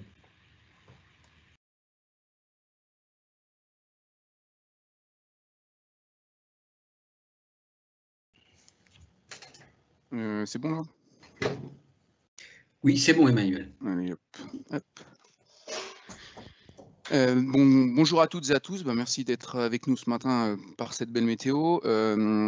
Diane a parlé tout à l'heure, notamment au travers du datura, de choses qu'il ne faut pas qu'on retrouve à la récolte parce que ça rend impropre cette récolte à la consommation, qu'elle soit pour les animaux ou pour les humains. Donc je vais continuer dans cet état d'esprit-là avec deux problématiques. Vous m'entendez bien? C'est bon? Oui, c'est bon. Ouais. Donc je vais continuer avec 2 problématiques majeures qui arrivent au moment de la moisson, que sont l'ergot et la carie.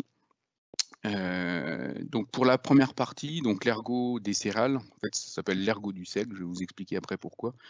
Donc c'est les photos que je vous ai mis là, c'est les sclérotes qui prennent la place du grain de blé parce qu'à un moment donné, il y a un spore qui vient remplacer la fécondation du futur grain et qui prend une place et qui pousse et qui peut être de taille assez importante et bien se voir dans la récolte ou sur les épis. C'est donc un champignon donc, qui s'appelle Claviceps purpurea qu'on retrouve uniquement sur les graminées, mais alors toutes les graminées.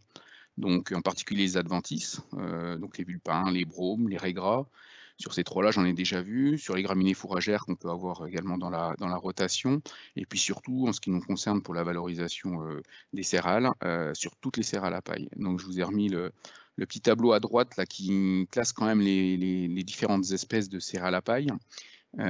Puisque le seigle est la céréale la plus impactée, celle qui marquera le plus facilement l'ergot, d'où le nom d'ergot du seigle. Hein. Moi, j'ai par abus de langage appelé ça l'ergot des céréales parce qu'on en retrouve sur toutes les céréales. Mais le seigle est vraiment un cran au-dessus. Le triticale, qui est donc un croisement de blé et de seigle, le suit de près. En ce qui concerne les blés meuniers ou même les blés fourragers, on a un niveau de sensibilité qui est moindre et qui se retrouve au même niveau que les orges, puisqu'on peut en retrouver en orge de brasserie, y compris en orge de printemps, et en avoine, même si moi j'en ai jamais vu en avoine. Donc un classement, une hiérarchie entre les céréales qui est très tranchée sur ce champignon noir, qui est donc qui fait son cycle à partir de sclérote, qui est l'organe de conservation dans le sol. Alors la chance qu'on a par rapport à d'autres maladies dont l'organe de conservation est une sclérote également, c'est que cet organe-là ne se conserve pas très longtemps dans le sol. Au terme de 2-3 ans, les expériences qu'Arvalis avait pu montrer, la sclérote a tendance à germer ou à être détruite dans le sol. Et ça, c'est plutôt bien, parce que ça veut dire que l'impact en termes de gestion, notamment au travail du sol, que je vous présenterai après, est un peu plus aisé que d'autres maladies. Donc ça germera au printemps, hein, avec des conditions d'humidité favorables, lorsque la sclérote se trouve dans les premiers centimètres de sol. Libère des ascospores qui polluent à plutôt courte distance l'environnement du champ, va aller contaminer donc les graminées adventives, type vulpin. Là, on parle souvent de vulpin parce que c'est le plus précoce à fleurir, parce que c'est à ce moment-là qu'il va y avoir une contamination principale. La contamination secondaire va ensuite dérouler de miella qui est sécrété autour de l'épi du vulpin. Et va aller polluer la céréale un peu plus tard lorsqu'elle fleurira. Le cycle se continue, la sclérote grossit et retombe au sol ou, alors ça c'est dans le meilleur des cas pour la récolte, ou se retrouve dans la récolte. Alors les sclérotes de graminées type vulpin sont petites, donc elles retombent au sol et elles regermeront l'année d'après ou quand elles auront de bonnes conditions. Celles de céréales qui peuvent faire 15, 20, 25 mm se retrouvent brisées ou en intégralité dans la trémie de la moissonneuse. Les normes de réception qui sont en vigueur actuellement, et il y a un projet européen de les abaisser fortement au mois de juillet, sont de 0,05%, donc ça fait 0,5 g au kilo, donc c'est quelques sclérotes, hein, c'est 3-4 sclérotes au kilo, et elles sont du double pour l'alimentation animale. Quand vous livrez une benne avec des sclérotes d'ergot, si vous êtes au-delà de 0,05, on peut avoir un déclassement jusqu'à 0,1. Et au-delà de 0,1, il faut trier la marchandise. Et je vous présenterai pourquoi, comment après, pour pouvoir la valoriser. Ça peut aller assez rapidement, parce que ça pèse un petit peu quand elles sont grosses. Ce qui nous intéresse, c'est malgré tout de la maîtriser et puis de savoir comment s'en préserver au maximum. Donc je vous ai mis à droite des sclérotes de vulpin que j'ai prises en photo dans les champs. Quand on se balade fin juin, au mois de juin, on les voit bien, elles sont toutes fines, toutes jolies. Donc c'est vraiment ce que je disais tout à l'heure, les premières à être contaminées par la germination et ensuite, en servant de relais, d'hôtes, à aller contaminer le blé ou l'autre céréale. Et toutes petites, elles retombent au sol et elles entretiennent bien le stock. Donc ces vulpins sont vraiment un vecteur embêtant. Ce qui impose une gestion des bordures, puisque ça peut venir par là, ou de l'enherbement de la parcelle, avec une dissémination à courte distance. Donc cette gestion, elle se fait par le broyage des bordures en lien avec la réglementation, par du désherbage mécanique, sachant que l'ergot, que ce soit en bio ou en conventionnel, les pressions sont relativement similaires et sont en recrudescence. Et après, l'autre moyen de lutte, c'est par la rotation. Effectivement, si on ne fait pas de céréales sensibles, on n'a pas de sclérote, et si on alterne sans céréales en mettant de la temporaire ou des dicotes, un tournesol, etc., pendant 2 ans, on va épuiser complètement le stock de sclérote qu'on a pu avoir dans le sol. Donc contrôle des adventices au champ et en bordure, une rotation avec moins de céréales d'hiver, et puis la mesure la plus facile à mettre en œuvre, c'est le travail du sol. L'année où on constate une forte attaque, c'est les enfouir, alors voilà, entre 7 et 10 cm de profondeur. Comme ça, elles vont évoluer dans le sol avec l'humidité, éventuellement germer, mais elles ne pourront pas libérer de spores. Et puis après, surtout, on ne va pas les remettre au goût du jour l'année d'après. On va rester sur un travail très simplifié, très superficiel, pour éviter qu'elles contaminent la céréale que l'on retrouverait dans la suite. Donc, entre le travail du sol, la fréquence de céréales et puis la gestion de l'enherbement, on peut avoir des moyens prophylactiques assez intéressants. Bon, la destruction des sclérotes, c'est plus anecdotique. J'avais trouvé une sclérote grignotée. Alors, est-ce que c'est un campagnol qui, après, a peut-être eu des soucis de santé, ou est-ce qu'on peut penser que des sclérotes tombées à même le sol lorsqu'on est en semi-direct vont être plus facilement détruits ou germés dans des conditions plus précoces ou différentes? Bon, ça, c'est plus d'autres pistes. En production de semences, que ce soit chez vous ou chez les stations de semences, il y a un contrôle important qui est fait au moment de la récolte. 15 jours, 3 semaines avant, on peut quand même commencer à avoir de belles sclérotes. Ça peut permettre d'avoir un traitement un peu différent de ces parcelles-là. Et entre autres, à votre niveau ou au nôtre, c'est utiliser un séparateur pour retirer les sclérotes les plus grosses.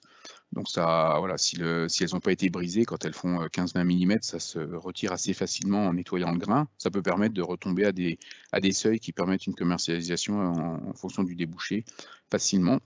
Et puis après, nous, en production de semences, on peut être équipé de trieur optique, où là, tout ce qui est noir va être retiré par le trieur optique.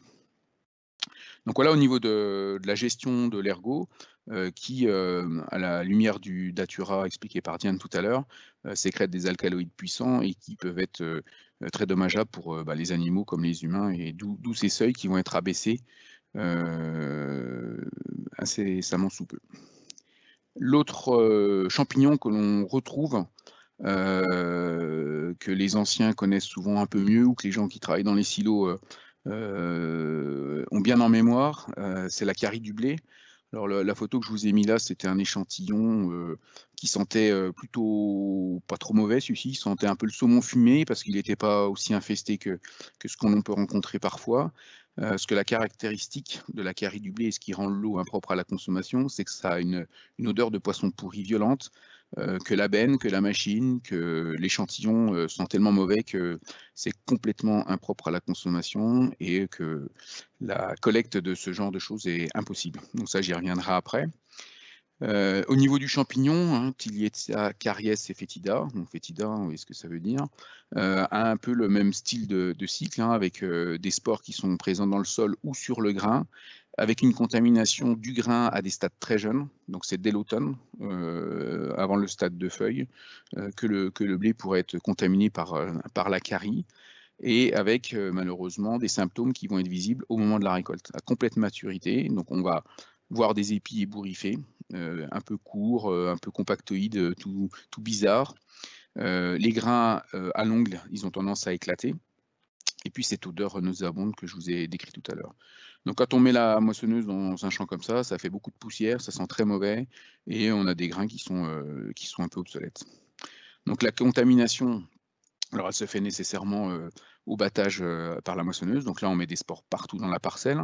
Et puis en plus, on peut bien contaminer autour, puisque c'est plusieurs centaines de mètres autour que les spores vont se disséminer. On en met dans le sol. Bon, comme on en a mis dans tout le circuit de la moissonneuse, tout ce qui va être récolté après derrière va être bien vérolé. Et puis, si on n'en a pas trop, qu'on n'en a pas trop senti, pas trop vu, on peut véroler son stockage, tout son circuit, et puis contaminer bien comme il faut le site. Sachant que, à la différence de l'ergot, sur la carie, c'est complètement invendable, incommercialisable. La marchandise est complètement refusée, et vous pouvez mettre ça dans les bois, les sangliers ne les toucheront même pas, ça va pourrir en sentant la marée. Donc c'est quand même un peu problématique, parce que quand on arrive à la récolte et qu'on a ça, c'est une perte sèche. Donc les moyens préventifs pour la carie sont du bon sens, hein. Déjà, quand on fait ses semences, c'est ne pas les faire derrière un précédent paille, pour éviter le risque. C'est quand on échange des semences entre agriculteurs, c'est faire extrêmement attention de la provenance des semences pour ne pas polluer ses champs. Éventuellement faire une analyse, puisque au niveau du GVS, ils sont équipés pour faire des analyses pour détecter les quantités de spores de carie. Et puis après, nous, en production de semences, la visite du champ avant récolte est un bon indicateur. La parcelle peut être, alors production de semences pour vous, par exemple, récoltée en dernier pour ne pas polluer les récoltes d'avant, ou voire détruite. Et ensuite, la prévention de la maladie se fait aussi par le traitement de semences, donc que ce soit au vinaigre blanc, que ce soit avec du cuivre à travers le copside, ou avec le céral, qui ont des efficacités qui sont plutôt bonnes sur la carie. Donc ça, c'est de la prévention. Et puis, le jour où on aurait une parcelle bien contaminée par la carie, il faut songer à complètement arrêter le blé sur cette parcelle pendant quelques années pour refaire baisser le stock de spores. Donc voilà, au travers de l'ergot et de la carie, des moyens prophylactiques, des moyens préventifs pour, en utilisant des semences saines, s'éviter d'avoir des récoltes qui, au dernier moment, au moment ultime, soient complètement déclassées ou non valorisées. Voilà, si vous avez des questions, je reste à votre disposition. Merci Emmanuel. On va passer à la dernière thématique avant de passer aux questions. Hein. Ça va être Damien Derel qui va s'y coller. Je te laisse la main, Damien, et partager ton écran.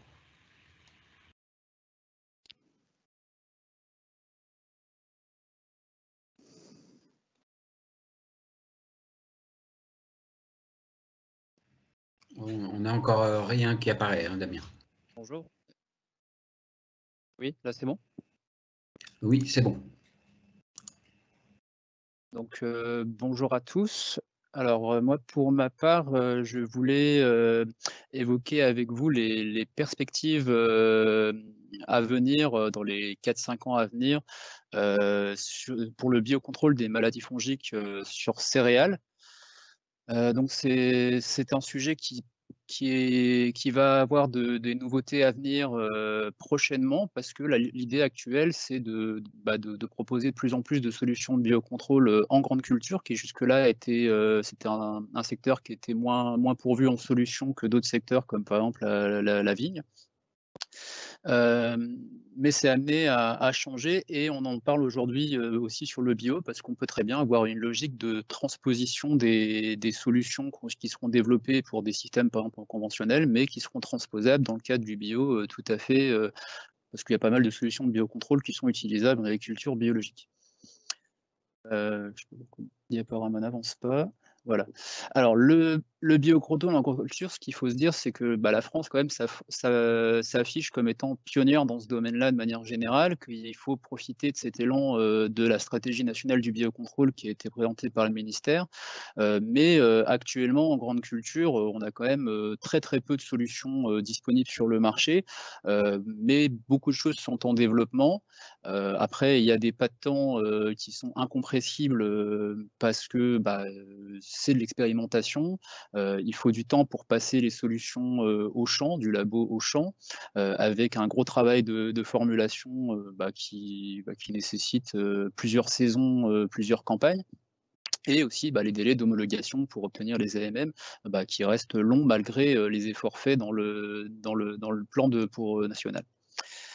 Cependant, d'après l'IBMA, donc il y a tout segment confondu, tout secteur confondu, plus de 70 préparations qui sont attendues, et l'objectif affiché, c'est de couvrir 60% des usages d'ici 2025, donc c'est super proche, et c'est dans le pas de temps que je vous parlais, avec quelques solutions que je vous présenterai juste après.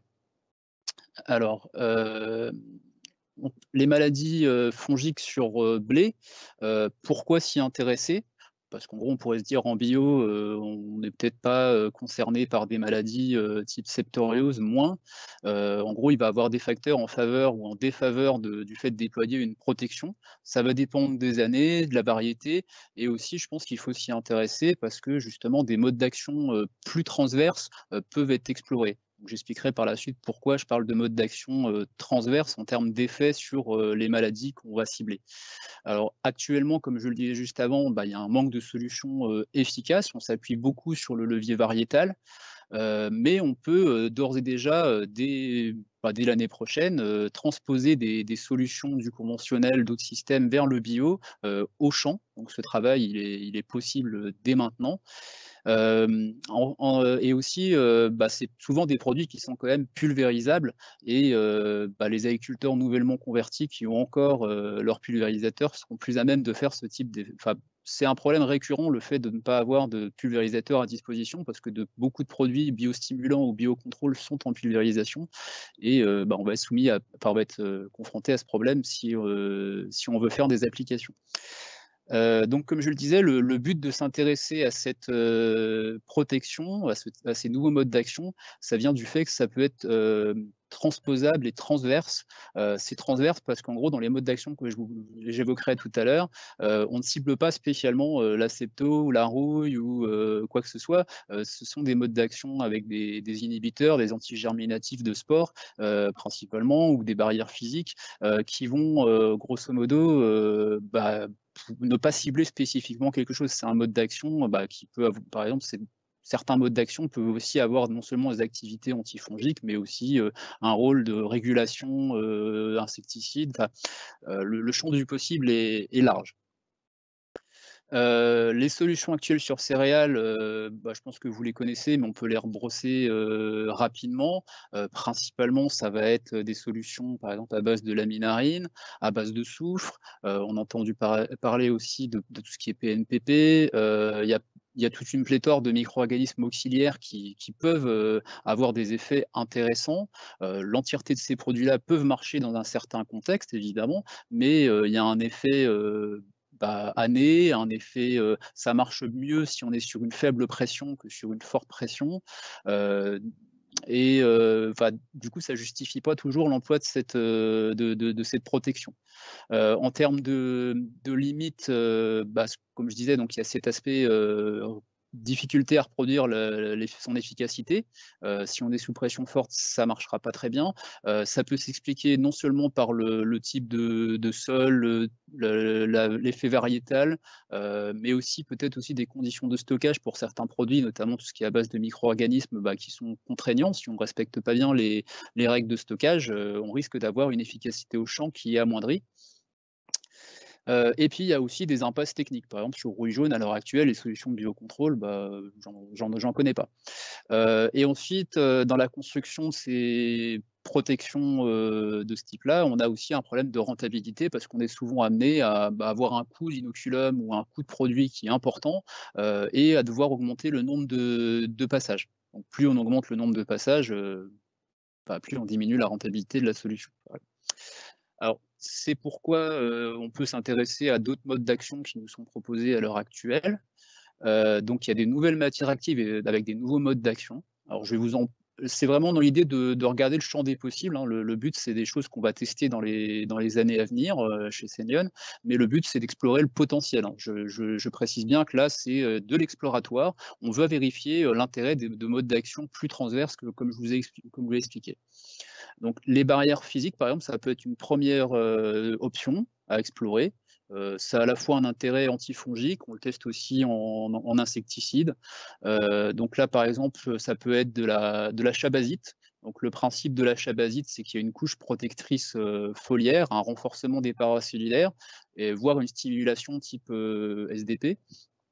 Donc quand on le compare dans des essais en conventionnel sur fusariose par rapport au témoin ou à un prothioconazole, on voit qu'il y a un intérêt d'appliquer cette barrière physique. Donc il y a quelque chose à creuser parce que justement, pareil, on va être sur un mode d'action transverse où cette couche protectrice foliaire, elle permettra à la plante de manière générale de mieux résister au stress biotique.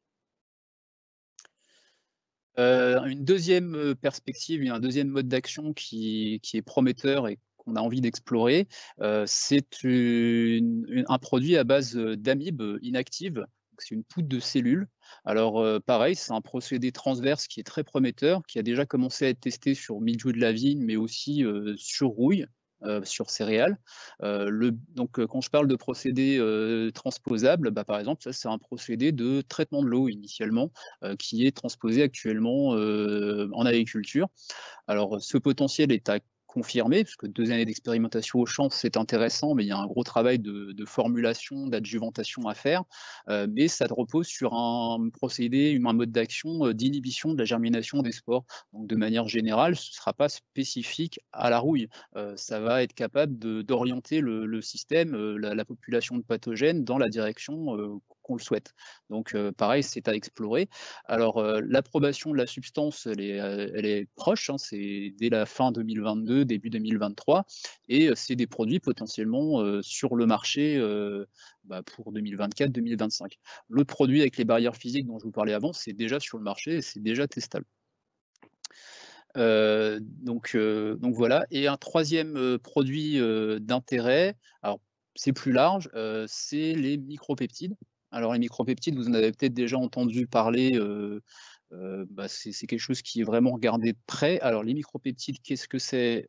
C'est un message moléculaire. Donc naturellement, les plantes produisent des micropeptides. Et en isolant correctement ces micropeptides, on peut réguler l'expression des gènes de façon temporaire dans la direction qui nous intéresse. Alors ça peut être de la stimulation de croissance, ça peut être de l'inhibition de croissance, ça peut être du renforcement du phénotype vis-à-vis de la résistance fongiques, c'est des pathogènes. Donc c'est assez large, mais en tout cas, il y a des acteurs qui ont bien avancé dans ce domaine-là, hein, c'est pas du jour au lendemain. Pour faire le parallèle, c'est un petit peu très simplement, pour faire le parallèle avec le vaccin Covid, c'est un peu le même principe, hein. C'est un message pour orienter le phénotype de la plante dans la direction qui nous intéresse. Donc ça a été déjà testé et ça se rapproche du marché, avec des tests au champ qui sont envisageables dans un futur proche, je dirais l'année prochaine, au pire l'année d'après. Donc ça a été testé, l'effet physiologique il a été démontré sur pas mal de cultures et sur une culture dont on parle actuellement, c'est le blé avec la rouille. Donc potentiellement, ça a totalement du sens de le tester. Mais pareil, hein, c'est un potentiel à explorer et à confirmer dans les années à venir. Donc voilà. Après, il faut garder à l'esprit que ces modes d'action-là, bien qu'ils soient plus transverses, peuvent être soumis aux mêmes limites que les solutions que j'ai évoquées précédemment, hein. Il y a des difficultés à bien formuler au champ pour transposer un procédé. On peut avoir une matière active qui soit très intéressante en labo, mais qui ne donne pas les résultats escomptés au champ pour des questions d'adjuvantation, de lessivage, c'est assez récurrent dès qu'on va passer au champ d'être confronté à ces limites, mais par contre, le mode d'action plus transverse, ces modes d'action-là, on espère qu'on passe au-dessus des problèmes de reproductibilité qui sont inhérents aux solutions de biocontrôle. Je vous remercie pour votre attention. Si vous avez des questions, je suis à votre disposition. Merci Damien. Alors on va passer effectivement aux questions. Donc je vois qu'Emmanuel a déjà répondu à l'écrit à certaines questions, donc c'est super.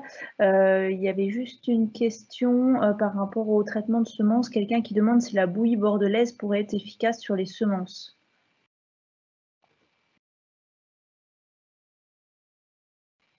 Emmanuel, tu es avec nous? On t'entend pas si tu parles. Ouais, si, je suis avec vous. Tu m'entends, Diane, là? Vous m'entendez? Hein, je sais pas. Je sais pas. J'ai jamais testé, je sais pas. S'il y en a ton info.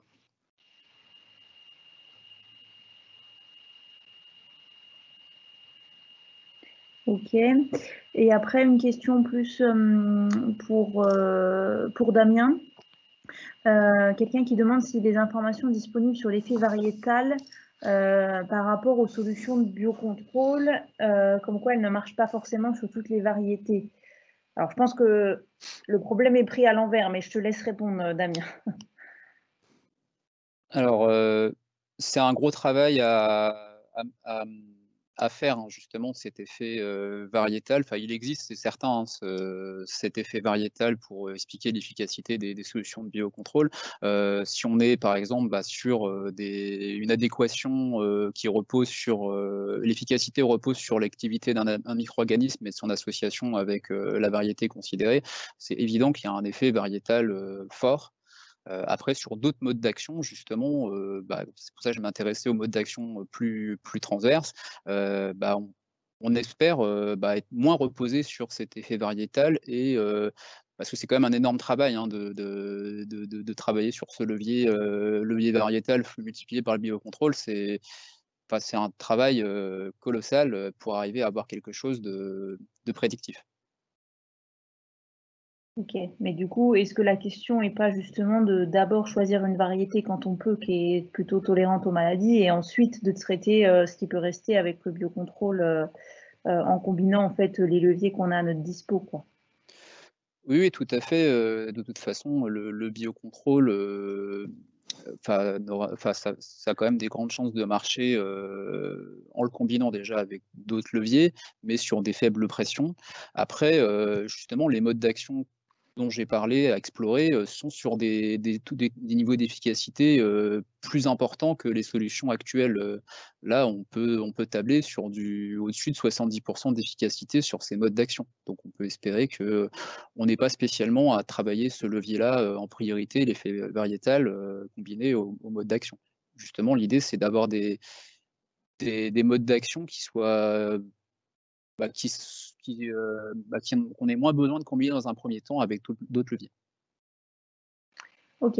Une question sur la silice. Est-ce que on a prévu de regarder les effets de la silice? Oui, mais c'est plutôt dans un effet, dans l'idée de regarder tout ce qui est durcissement de la tige, tout ce qui est, alors plutôt en conventionnel sur les aspects régulateurs. Mais par contre sur les effets renforcement, pas forcément. C'est pas spécialement les revendications des fournisseurs qui nous proposent ce produit-là, pas dans les partenaires identifiés. C'est plutôt ça qu'on nous le propose plutôt en durcisseur de tige, par exemple. Ok.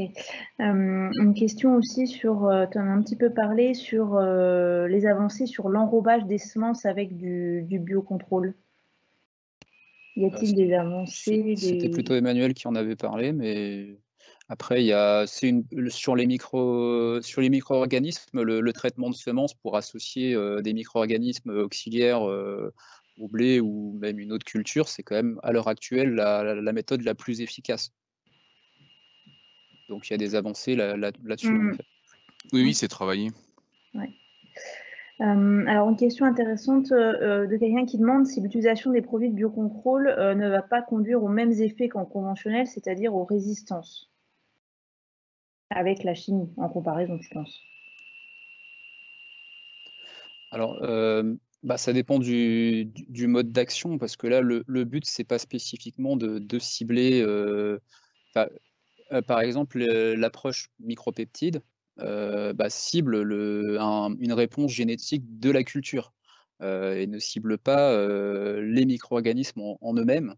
Donc potentiellement, ça ne développe pas de résistance. Par contre, oui, en effet, peut-être que des modes d'action d'inhibition de germination peuvent avoir un effet sur la communauté de pathogènes, mais il faut le tester au champ et le suivre pour comprendre justement l'orientation des communautés bactériennes du fait de l'application des produits. Ça, c'est quelque chose à regarder. C'est quelque chose qu'on va suivre avec des indicateurs, justement. Ok, merci. Le but, c'est pas de reproduire les mêmes erreurs. Oui, j'imagine. Une dernière question pour Emmanuel par rapport à la récolte carrière. Alors, j'ai vu que tu avais répondu aussi à l'écrit. Est-ce qu'on pourrait la valoriser en méthanisation? Je ne sais pas si on a des éléments là-dessus, mais quelqu'un se pose la question. Bah oui, j'ai vu la question. Autant des récoltes impropres à la consommation, alors pas l'ergot parce que c'est compliqué, mais avec plein de mauvaises herbes dedans ou autres peuvent passer dans les métas. Pourquoi pas? Moi, c'est ce que j'ai répondu. Je vois pas pourquoi. Je vois pas pourquoi un blé carrier pourrait pas passer en méta. Après, quel pouvoir méthanogène il a? Peut-être que tout est effondré, je sais pas du tout. Mais alors, j'allais dire, ce serait peut-être bien qu'on y regarde. J'espère juste qu'on n'aura pas de blé carrier quand même de trop. Ce serait quand même pas heureux, mais pourquoi pas. Bon, à tester en tout cas. Ouais. Écoutez, merci beaucoup à vous deux. Je vais laisser peut-être Benjamin conclure ou Laurent pour les pratiques, les derniers points logistiques. Je vais conclure et Laurent fera les derniers points logistiques après. Donc, pour conclure très rapidement, on vous remercie pour ces échanges et pour avoir suivi le webinaire qui, nous espérons, était intéressant et enrichissant pour vous. Merci à l'ensemble des collaborateurs qui ont œuvré à cette session et plus largement à tous nos partenaires de ce projet Symbiose. Comme vous l'avez remarqué, sur l'ensemble des diapos, il y a leur logo. Et pour faire suite à ce webinaire, nous sommes en train d'œuvrer collectivement pour la tenue d'une journée en physique afin de terminer le programme initial et de rajouter aussi des manifestations au champ, ce qui sera l'occasion de se voir. Sur ce, je te laisse la parole, Laurent, et il va vous donner les dernières indications. Merci à tous. Merci Benjamin. Oui, voilà, donc pour finir, je vais vous rappeler qu'à l'issue de cette session, nous allons vous envoyer un mail dans lequel vous pourrez retrouver donc un lien pour revoir une ou plusieurs sessions de ce webinaire. Vous aurez l'occasion aussi de pouvoir télécharger les présentations que vous avez pu voir là. À noter que vous avez dessus les adresses mail des intervenants. Donc, si vous avez des questions complémentaires auxquelles on n'aurait pas répondu ou de nouvelles, n'hésitez pas à les interpeller. Et puis, pour finir, vous aurez aussi un lien vers un questionnaire de satisfaction. C'est important pour nous que vous y répondez et on vous remercie par avance d'y consacrer quelques minutes. Voilà, je ne sais pas si quelqu'un a encore d'autres choses à ajouter. Sinon, j'attends 2 secondes, voir si quelqu'un va s'exprimer. Non, c'est bon. Donc, si personne n'a plus rien à ajouter, il nous reste à vous souhaiter une bonne journée et à vous remercier de votre participation. Au revoir.